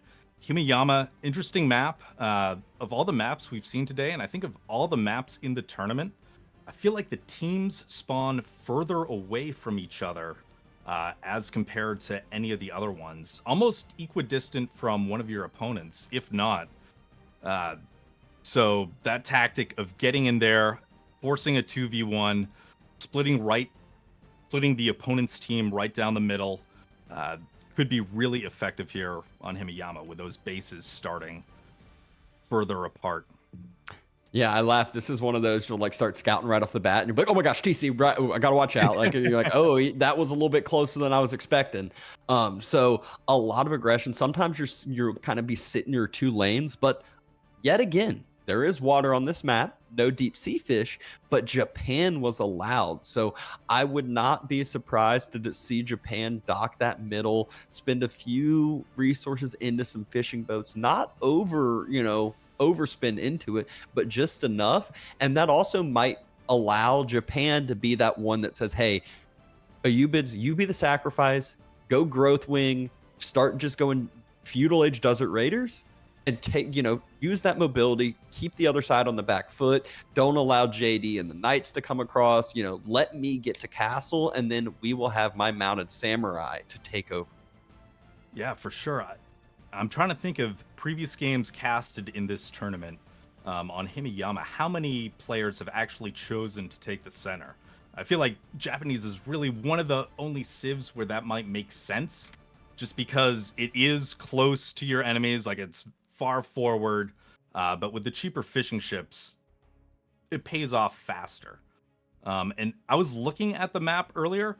I can't tell. Is that center lake still the same size it is in 1v1s with just a handful, or does that actually scale up? I think in 1v1s it's like five fish, right? I think in 2v2s it's like 7 or 8. I could be wrong. But yeah, I want to say there's a few more there, but it's still nothing that's like, I'm going to dock and I'm going to make 20 fish. It's like you dock, you make 3, 4, maybe 5 fishing boats, and then you're like, call it quits. Let that pay off. Let that be your little, vault up into castle, especially for a civ like Japan. If it doesn't get denied and Ayubids is able to, play that defensive game for them, and then all of a sudden now you're a Japanese civ that has extra eco and a clean castle age. So we'll see if that's how it ends up playing out. That's all being said, you still got to deal with a Mongol tower rush throughout all of that. So it's not the easiest to take that water in the center. Yeah, and thinking about that, this map where, your opponent spawns fairly close to you as well, really allowing for the Mongol tower rush, not needing to cover as much distance as you would have to on some of these other 2v2 maps. Certainly making that an option. But we will see what the feudal aggression looks like on the side of the Magyar Marauders. We'll see if if they're going for a defense into castle play. We've got a game coming up very shortly. Yeah, as we speak now, game number 3 is beginning. We have Louis MT and Scarlet Devil on the west side of this map. Louis is Ayubids, Scarlet Devil is Japan. Corvinus and Myriad, they're the feudal age aggressive team. They're the Mongols. They're the JD on the east side. And let's see if Corvinus will be dropping that early barracks here after not this drop off, but the one right after. Yeah, I believe we saw Louis drop and early barracks, anticipating some pressure, potentially getting that up in the Dark Age, having some spears to defend if there is that Mongol tower push. Yeah, and it's one of those that when you're going against the Mongol and you're going like, I need to defend this tower rush, if you don't respect it from the very beginning, you're going to be behind in spear numbers. So this is why Louis has to do this. He's going to, obviously see here in a little bit that a barracks is indeed being dropped. So it's good that he's already started to drop his spears. He might actually even just go over to Myriad's side and spear rush Myriad and force Corvinus to try to defend his teammate rather than going over to Japan. Yeah, absolutely. And as soon as those scouts get over there, they'll see where Joan's gold is and how close it is to Louis' base. Super far forward. The spears incoming right now. And this is a huge net win for Louis and Scarlet Devil, because if Corvinus reacts to this, there's no tower rush, there's no bounty bonus coming in. It's all about defending Myriad, who is getting idle time caused, having to have some extra walking time with these villagers. JD's mega tanky, so she'll be fine during this. She can take a few extra shots, but you don't want to be too greedy with this, as you can, we've seen AoE for pathing, especially with these high level players that can do some blocking. Louis not quite able to do exactly that and starting to burn the mining camp of Myriad. Myriad had 1 gold into the bank, just got enough to age up. I was really nervous. It looked like Joan might have got stuck on that mine for a second, but she was able to get out of there, get back, start that school of Cav. Corvinus's reinforcements coming in, just 2 spears. Looking to see what they can do against the Ayyubids' 4 spears here from Louis. And you don't want to take this Corvinus. If he looks away, there you go. You can already see it. That little bit of damage might not seem like much. It adds up very, very quick. Myriad trying to move back out onto the gold mine under this pressure, taking whatever gold they can. Corvinus and Myriad trying to work in concert here, having the spears defend pressure tower bills. Oh, this is bad. You never want to be dropping a pressure tower here. You're outnumbered in the spears, so you're kind of forcing Corvinus to take this fight. And Louis, I would actually like to see Louis take this, as it just would force even more damage, even more idle time. I guess he doesn't want to walk under TC fire potentially, but Myriad is very, very late onto the gold. Yeah. He's been denied for so long. That outpost finally going up. Villagers free to mine that gold in peace for the time being anyway. Kura's storehouse just about finishing up for Scarlet Devil. Let's see if they make a play towards that pond in the center. But Myriad and Corvinus still in the Dark Age for the time being. I mean, even if they do or don't make a play for the pond in the center, the biggest win right now is Scarlet Devil is just chilling, just relaxed, legs kicked up, like, all right, you want bring me a bowl of popcorn, I'm hanging out. And Louis MT is the one whole reasoning for that. Went the early spears, caused a reaction from Corvinus. Now Corvinus might lose a spear going under town center fire. He does have the spear numbers now, because Louis stopped for a bit, is trying to get up to Feudal Age himself. But Scarlet Devil is, again, just getting to play his own game right now. Yeah, really just moving the pressure onto Myriad. Keeping it off of Japan, who is right across from the Mongols. But that early pressure meant that the Mongols couldn't do their normal tower run here. An advancement wings already clicked up for Louis, so we'll be able to age up rather quickly, able to take down a spear, force Corvinus on to the back foot. And where this feels kind of fine for Louis going into Feudal Age, going, all right, I have 8 spears now to defend myself from any knights that are going to be coming from Myriad, which we just saw the first knight pop out of that school of Cav. Yeah, there's your spear defense right there. Just in case those knights get close, we'll have those spears to protect. Joan moving towards the middle of the map. Corvinus dropping a silver tree, looking to get trade online here. And that's really the thing to now worry about. Corvinus and Myriad, we talked about them being the aggressive civs. It would have been a lot better if they got an outpost up forward, because then it keeps that aggression up. It something else that the opponent needs to deny now. Well, now all the opponent needs to deny now is is the other side's eco. Just try to do some raiding, which they already were going to be doing as a whole. Trade's going to be the thing to slowly build up, and how much investment is Corvinus going to put into it? We will see that for sure, but now Scarlet Devil under pressure for the first time in the game. Outpost firing on that knight. Spears torching it down. It looks like Corvinus and Myriad really just crashing down into that tower. Another pressure tower coming down. Louis, though, comes over with his knights. The outpost gets put on fire. Villagers should jump out and just heal it. Oh, it gets taken down. Loses the tower, but even still, it doesn't feel like Scarlet Devil and Louis lost that much during it. JD, though, getting some extra XP. Another tower will need to go down. Corvinus sending more spears forward for this. Just going to go for a circle on the Vills. Don't think they're going to be able to do enough damage, and all the spears will fall for Corvinus here. That is quite a few spears getting taken out there. Doesn't feel good. I don't know if there's looks like one villager body underneath that tower. And 5 or 6 spears for one Vill just does not feel good. Not by any means. Scarlet Devil as well. Not too far from Castle Age being dropped. It did cause a little bit of a delay there on the gold, but even still, gold isn't the slow part for Scarlet Devil. It's the food. Louis still there to defend. Knights are just chilling. Outposts should be rebuilt. A second one being built as well. And I'd love to see some arrow slits get upgraded into those, or even just the fortification on one, just to allow, so much time when those are getting burnt. Yeah, the fortification really, really does buy you a lot of time if all you're facing against are just a few units throwing torches. Floating gate on the way for Scarlet Devil right now. All right, you can see the other side. Myriad. Was that archer range we just saw from Myriad? Or am I crazy? No, it wasn't. Okay, I was thinking someone else. Yeah, Myriad double stables, but what he is doing is the classic pro scouts, and I love this.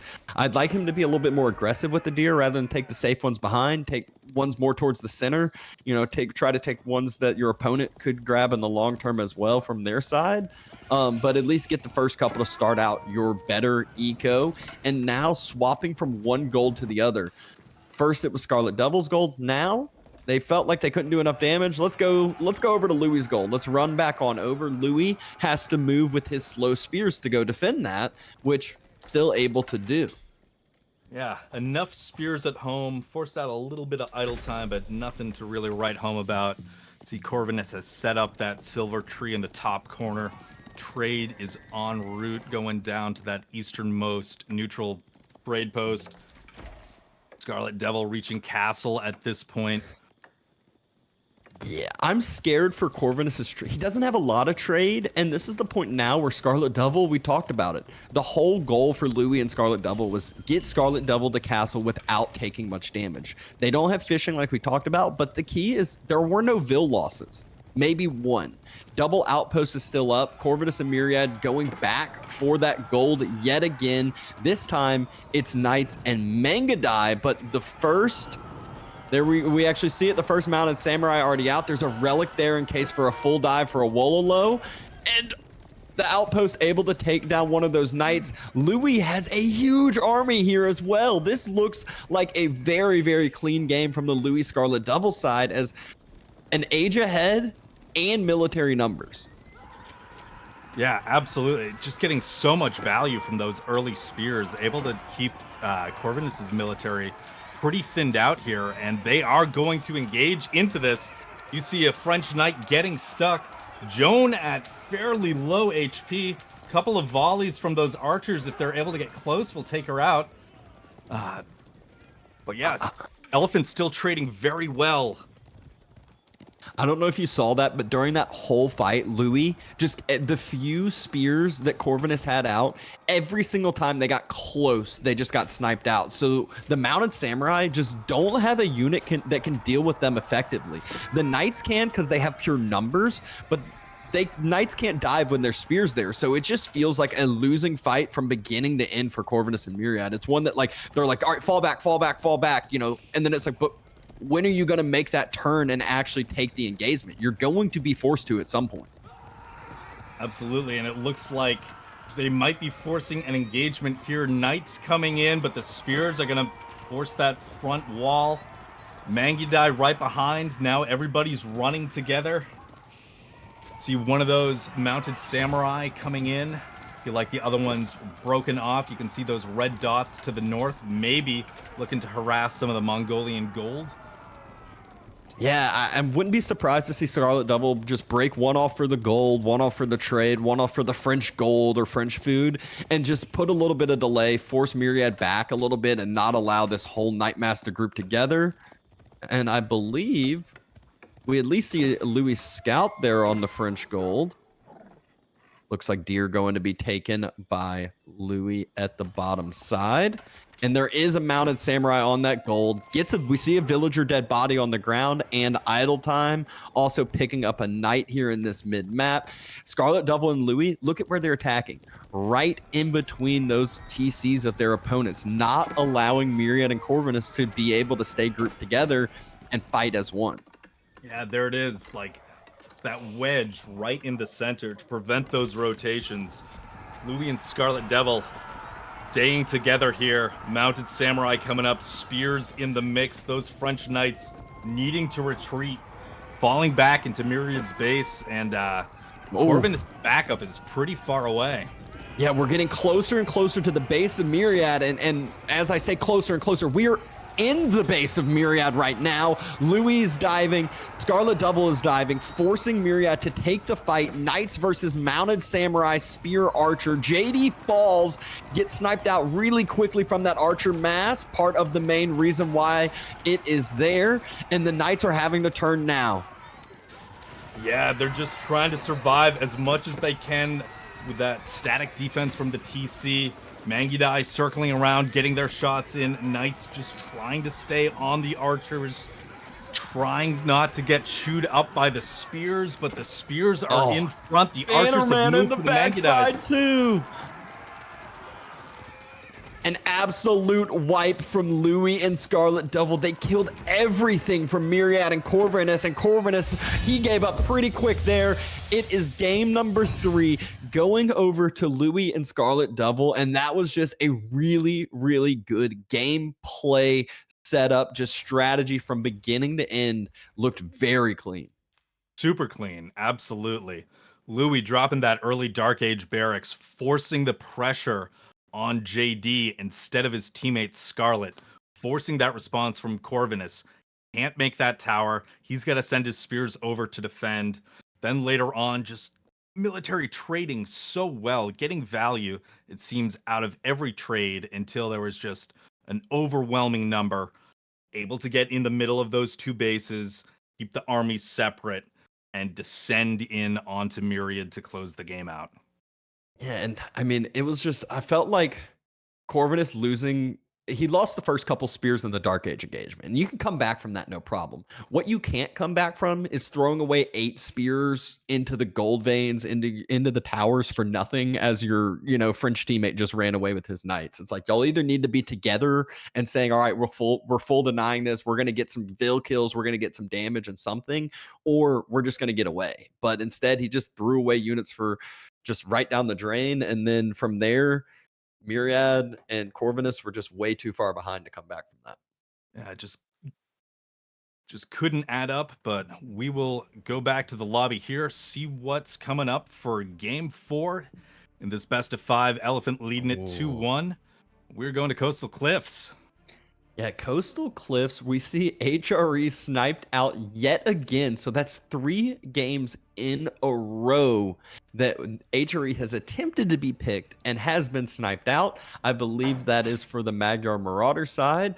And then on the other side, Elephant, it has Byzantines and Mali for Coastal Cliffs. What do you think about these Civ picks here?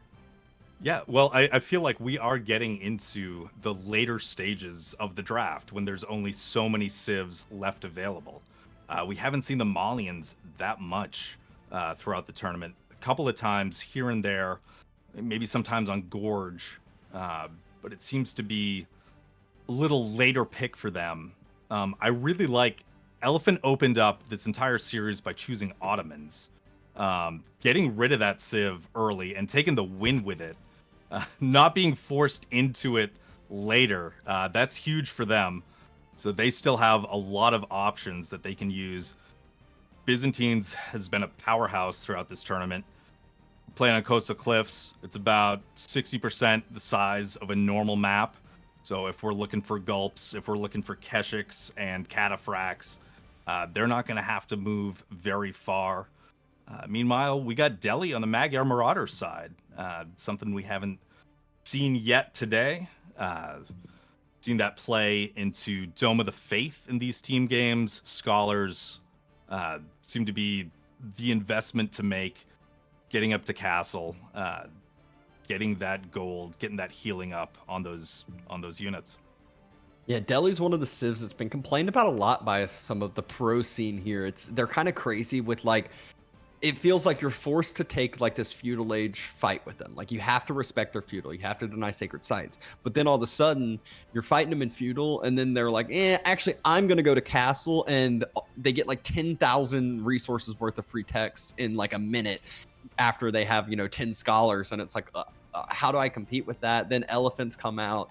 We have seen at least bombards get the buff against elephants, but it still doesn't feel great to go up against them. And so very interesting when you add that into team game fact. Yeah, The big thing, those are some beefy boys. I feel like on day one we saw with the chimps, we saw, I believe, Beastie playing Delhi. Beastie Marine Lord doing well through feudal, uh, taking some good fights, and then all of a sudden something clicks. There's 15 scholars garrisoned in mosques. Beastie goes up to castle, and techs just come in. Boom, boom, boom, boom, boom. The tech advantage swings the fights for the rest of the game, and they come out with a win there. yeah, the big thing on this map, I'll say, is you can see by the picture that's not actually water that's being taken. It's basically a smaller dry Arabia. So you're picking civs that are gonna perform better on a more condensed map. It's gonna be more feudally aggressive. It's gonna be ones that you can see Mali. They're known for being able to kind of stay in their base, not have to move out for a ton of resources. Byzantines can swap into their olive grove super early on. Delhi, they can take all the map control they want. The berries. And Zushi's another one that can kind of do a little bit of both things. But I see Mali and Delhi picked quite a bit on this map, specifically in 1v1s. So I'm not surprised to see that immediately trickle over into team games as well. Yeah, for sure. And like you're saying about the water, for those of you at home, it does look like you can see the deep sea fish in the water on that thumbnail. But that water is not accessible. Those fish are just a troll to throw you off.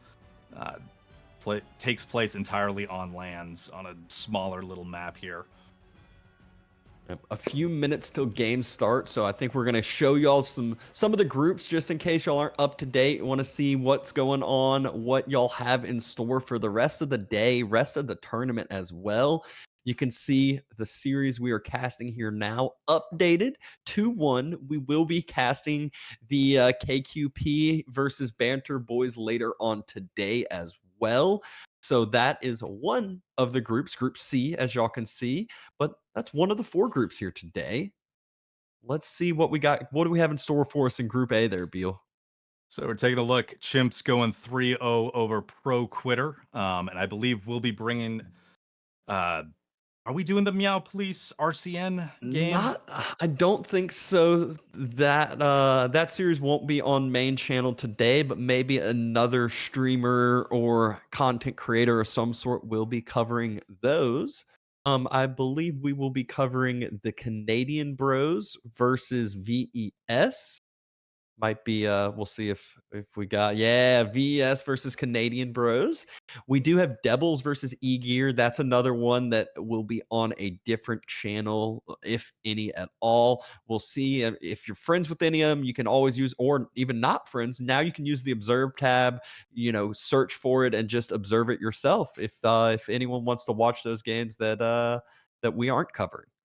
Yeah, and they all use the 2v2 observer overlay. So Makes it pretty easy to just filter by mods and 4 players in a game and find those if you want to watch them yourselves.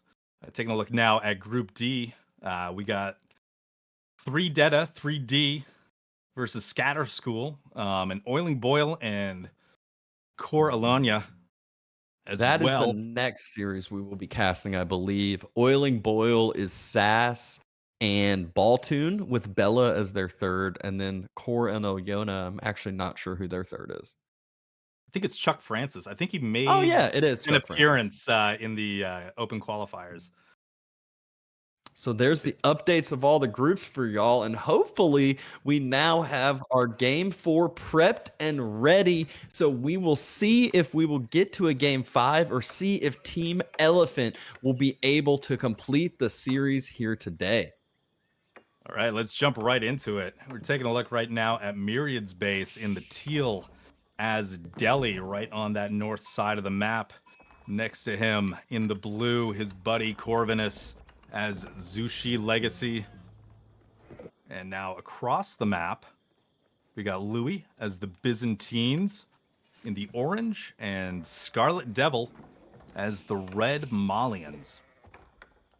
And as always, whenever Zushi's in the map, I'm going to talk about it. We're always going to be looking for Meditation Gardens locations. And if I'm Scarlet Devil and I'm on Zushi, there is a unbelievable one with double stone. Yeah, vodka's about that one right up there looks unreal.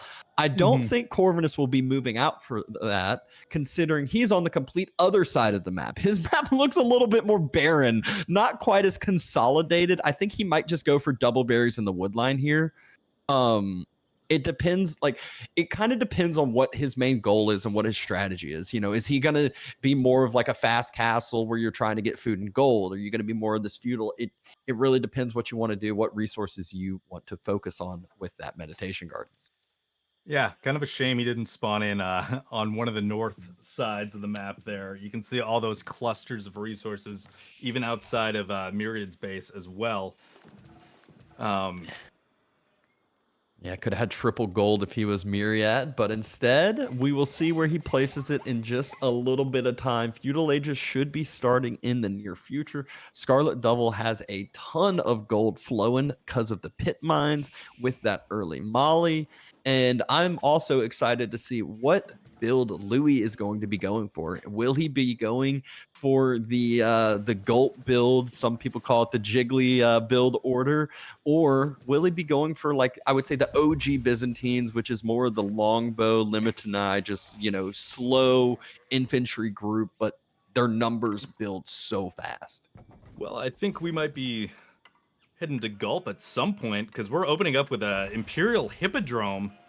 Some early horseman pressure out of the Byzantines here. That's always exciting.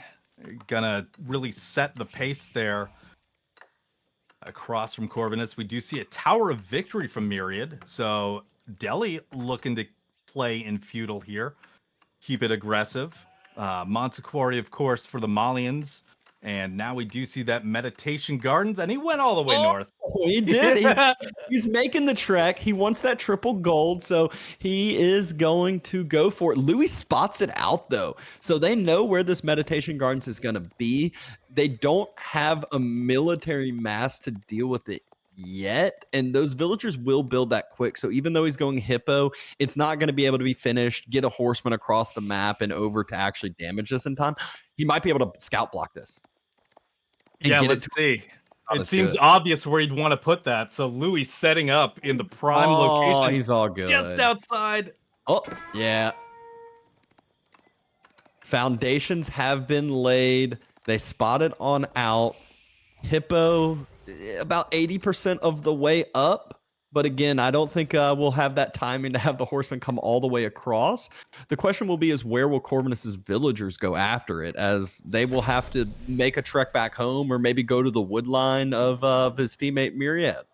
Yeah, they're going to have to figure something out, drop a camp somewhere over there. That is such a long distance to hike. Yeah, especially with 3 villagers, too. Yeah. Yeah, that is a lot of idle eco if you are looking to send them back home. So we'll see if it goes to maybe a gold mine or maybe that wood line there. And let's see if Myriad does the classic deli. I always crack up at this. You'll see Tower Victor dropped, and the first thing they go is a stables into Ghazi's. And I'm like, all right. It is what it is. So it is maybe for more the middle and later stages when you're not just on that Ghazi mass, but I have seen it plenty of times when it is just Ghazis and more Ghazis after the Tower of Victory. Yeah, Ghazis are a great unit. No surprise if Stable comes out first, but they do not benefit from that landmark at all. Tower of Victory only affecting infantry. But we'll see what Myriad's plan is here. We do have that Imperial Hippodrome starting to churn out. You can see, looks like 4 horsemen. No, sorry, that's Corvinus' side. We already have 2 on the field for. Yeah, Corvinus has 4 in queue. He just realized he canceled that to just 2 now. But they're going to pop out. They're going to do a great job of denying vision, pushing scouts away. But Louis has Triumph for his horsemen. So if it's a head-on-head horseman engagement, Louis wins. And Louis also wins over the course of time unless Myriad goes and heals the horsemen of Corvinus's with his scholars. Yeah, very true. Pretty interesting here in this game to see, the mobile unit in Feudal just being a bunch of horsemen from all the players. We've typically seen a lot of knights, Keshiks, all that stuff, but this is going to be a horseman duel. We got a Musafati creeping across the map here. I think just wanting to put some annoyance onto that meditation garden, not make it as peaceful as what it could be. And also what you're doing there, even though Delhi don't care about gold, you're also getting, just in case we saw that scholar boom build up, you're not allowing it to happen because no gold can be gathered and still no sacred sites have been grabbed yet. Yeah, that's very true. Those sacred sites right in the middle of the map, you can see on both wings, in between both players, basically. Myriad committing to archers, so we'll get that Tower of Victory bonus. Corvinus supplying the horsemen here. Has enough to force Louis to back off a little bit. Louis did go for the Keshiks, though, and does look like he is building those resources up for Castle, or at least attempting to do so. Scarlet Devil went and built a pit mine, it looks like, on the back gold behind Louis' base. Going to allow his teammate to defend that back gold up nice and safe, make it easy on his life. Yeah, and I was looking at the gold spawn earlier, wondering... Oh, we're good. Sorry, nervous wreck there. Archers started to move out without protection.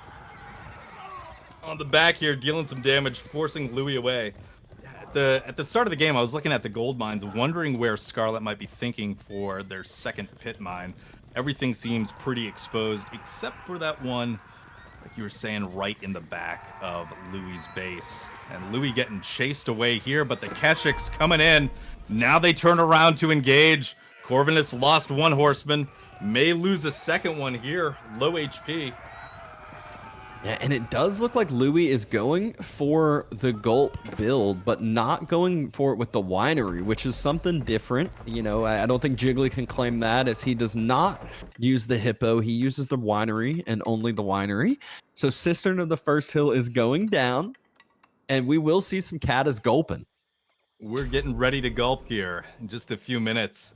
Myriad dropping down a big palisade wall here, looking to defend that first sacred site, looking to cut off rotations past that wood line.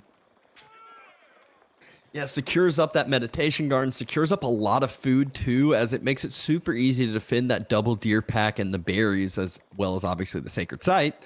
And now they're just, Myriad and Corvinus can centralize the map even further than what they already do.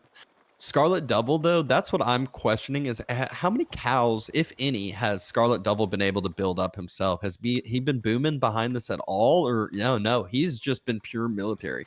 And I kind of get this. A lot of villagers idle right there. I kind of get this because you can't have both players go greedy. You can't have a cow boom and a fast castle. Like you gotta have more of this investment. Now that Louis is castled, that's when I would see Scarlet Devil starting to add in some more cows, starting to build up that eco more for himself. Yeah, you absolutely need to respect your opponent's military, especially when you're facing down Delhi. Don't want to be caught without a military and Feudal to defend. But yeah, Scarlet Devil really hasn't been bothered that much this game. Hanging out, doing their own thing. You can see that military mass now starting to move across the map as Delhi looking to take that other sacred site. Corvinus coming in to reinforce that location. And we've got a Mount Lu Academy for Corvinus as he moves to castle. Yeah, they're trying to get more and more walls down, not just on the sacred site, but also in the mid-map. And Keshiks and Horsemen have found that location out. Fortunately for Corvinus, they don't spot out where the landmark was being dropped, because if they had V-line straight for there, that's a lot more oh, okay, there's a lot of eco just in general that's out and about in the midst of nowhere. Horsemen cannot defend against Keshiks, especially Keshiks with Gulp. Villagers yet again denied off of gold. This is such a crucial timing. Corvinus hits Castle Age and has 130 gold in the bank to do stuff with. I don't even think he has the Horseman upgrade in queue, but he is forced to take this so he can get enough gold to do things. And I don't think he's going to kill any units here. No, you can see that amazing micro from Louis. He's pulling away those injured ones. We saw a Horseman get out of there early, take a gulp, get back into the fray. Insanely clean fight from Louis, my word. And I mean, that just shows you how strong Gulp can be. There's other cataphracts helping out the side of Scarlet Devil. Myriad taking the fight, longbow, or not longbows, archers with Tower of Victory and spears. But the cataphract, look at how tanky it is. It's just taking spears, taking anything and everything at the front. If those spears get cleaned up, Myriad, actually, even if the spears are there, Myriad's struggling to hold this. All we need is like one more cataphract, if any. There's only archers left, and it's all javelins. Meanwhile, on the other side, Keshiks are diving the base of Corvinus. This is a great timing push from Louis and Scarlet Devil, and I don't know if Myriad and Corvinus can hold. Yeah, absolutely. Really preventing Corvinus from getting that value out of Castle Age, and those jab throwers, the perfect unit to take into this Delhi mass of archers. You can see one scholar going down, forced off of those deer, forced to retreat. The Magyar Marauders seem like they're in a very, very tricky position at the moment. Yeah, while we may feel bad that Louis lost those Horsemen and Keshiks, the whole plan was to swap to cataphracts anyway. The Horsemen were there to do as much damage as possible. He caused a ton of idle time, did not allow Corvinus to get onto the gold at all during all of that time. So this also should mean Louis building up relic number, I would hope. Oh, actually, he doesn't have winery. He'd have to drop a moss, but he still should be, able to grab these relics if he wants. And Scarlet Devil is on the base of Myriad, not allowing Delhi to do anything. Yeah, getting that delay on the Meditation Gardens, just hanging out. You can see those jab throwers moving up to engage into archers, just picking off those units here and there, thinning out the spear numbers, making it easier for the Cavs to engage later. Yep. Cataphracts, though, they're debating on if they want to make another dive on the TC. Corvinus is going Lancers against Cataphracts. That is a recipe for losses. Eventually, the numbers of the Lancers will be a lot because of, they cost less resources. But Corvinus doesn't have Gulp. And the Cataphracts are so tanky, and Gulp is just so effective because of that exact thing as well. Yeah, we saw that in an earlier fight with that one singular cataphract that seemed to be soloing 10 spears. And when it got to the point that it got down to half health, took a gulp, went right back up to full, and just stayed in that battle for so long, absorbed so much damage from the spears, and it's like a pincushion for the archer fire. Yep. And now we finally see the wall get burnt down. We're starting to see the second sacred site be denied. And the initial spot we thought was going to be safe for all the food, the deer and the berries that we talked about, was not safe because the army numbers just were not enough from Corvinus and Myriad. And they have to respect these cataphracts knocking on the doorstep. Myriad's pushing forward with his army mass. And this is a bad idea. The cataphracts could literally just turn and kill this whole army themselves. So, and that might be exactly what he does. Yeah, that seems so dangerous. No support from your teammate running in just with your army into your enemy's base. You can see Corvinus looking to catch up with a few Lancers, and they will combine right there near the sacred site. So he's not going to push in by himself. But we're going to have an engagement at the Malian base very shortly as that Grand Fulani Corral starts to be constructed.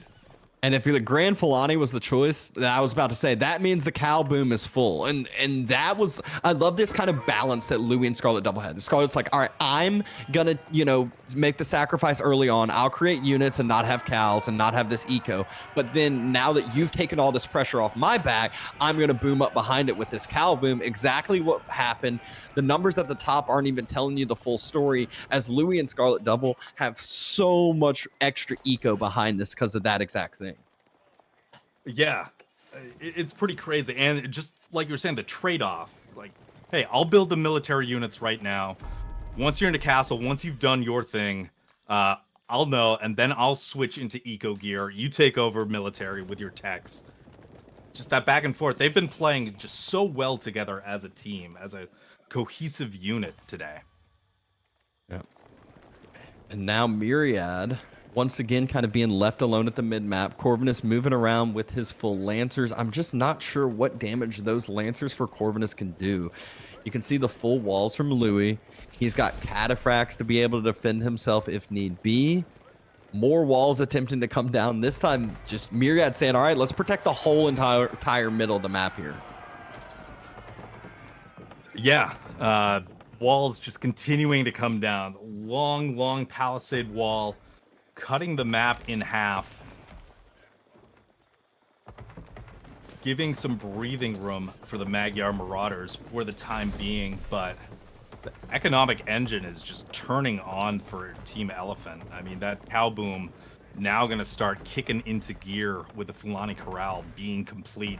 Cisterns providing such an eco bonus for the Byzantines. I mean, they're behind the wall right now, but I think Louis and Scarlet Devil are happy with their current ecos. Yeah, I mean, this is one where Scarlet Devil, they're going to try to play this timing here in just a second. Scarlet Devil should be getting all the techs in, vet Donzo, vet jab throwers. And now this is where Myriad, he needs to go up. He's about to be able to drop Castle Age, Compound of the Defender, but it still is going to take time for all those free techs to come in. Is that time that the Magyar Marauders have? Louis and Scarlet Devil, they know this. They want to pressure this timing and take advantage of this. Yeah, very good timing play, because it's going to be a bit until Compound comes up, and then there's that time after. It was Tower of Victory, so there are only 3 Scholars, 2 in the queue right now for Myriad. So techs will be delayed quite a bit. All the spears for absolutely nothing. Attempted Wolo grabs 2 more spears from the side of Myriad. Might not seem like much, but that should deny Sacred Site, should allow a relic secure, and the full base of Myriad's going to get dove right as Castle Age comes up. Fortunately, he can click all text for free. He doesn't need resources for that, but his army he needs to keep alive. Not sure if he will be able to do so. Feudal Age units still trying to get upgrades through. Scarlet Devil diving TC. Near the TC, able to thin out those jab thrower numbers. You can see Team Elephant moving the Magyar Marauders, trying to get Myriad to chase away from that TC so that the engagement isn't under that arrow fire. Oh, the villagers! Where are they going? The other wood line. He ran out of wood. It went to the other wood line, and they ran right through the middle of the army. Corvinus also chased not one cataphract with his whole entire Lancer mass, and that allowed Louis and Scarlet to just sit on the front side of this base even further. Military numbers continuing to climb. There's only 7 spears left, and there's 26 cataphracts. There's nothing to deal with the cataphracts, as the Lancers are not going to be enough, especially when the Donzo number is actually healthy. Yeah, quite a few Donzos in there. Just cataphract mass. The pressure is being maintained on that production.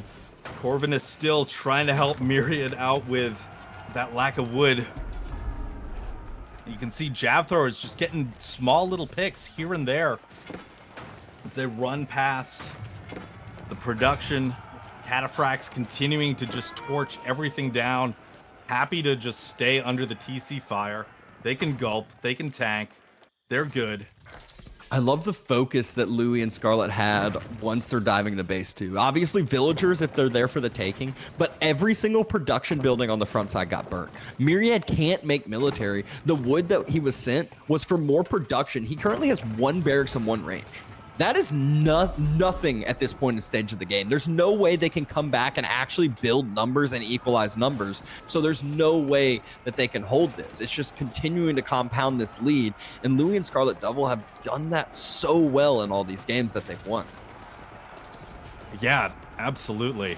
This Myriad not going to be able to create anything. There's going to be a final stand here. They have to engage. Looks like, but it's not really going to go well for the Magyar Marauders. Through the Lancers onto the backside, onto the Archers.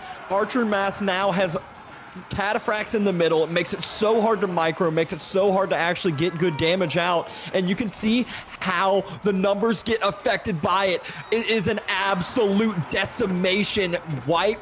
Magyar Marauders have gotten cleaned up and end up losing the series 1-3 to Elephant, who there is no way they can lose from this point in the game.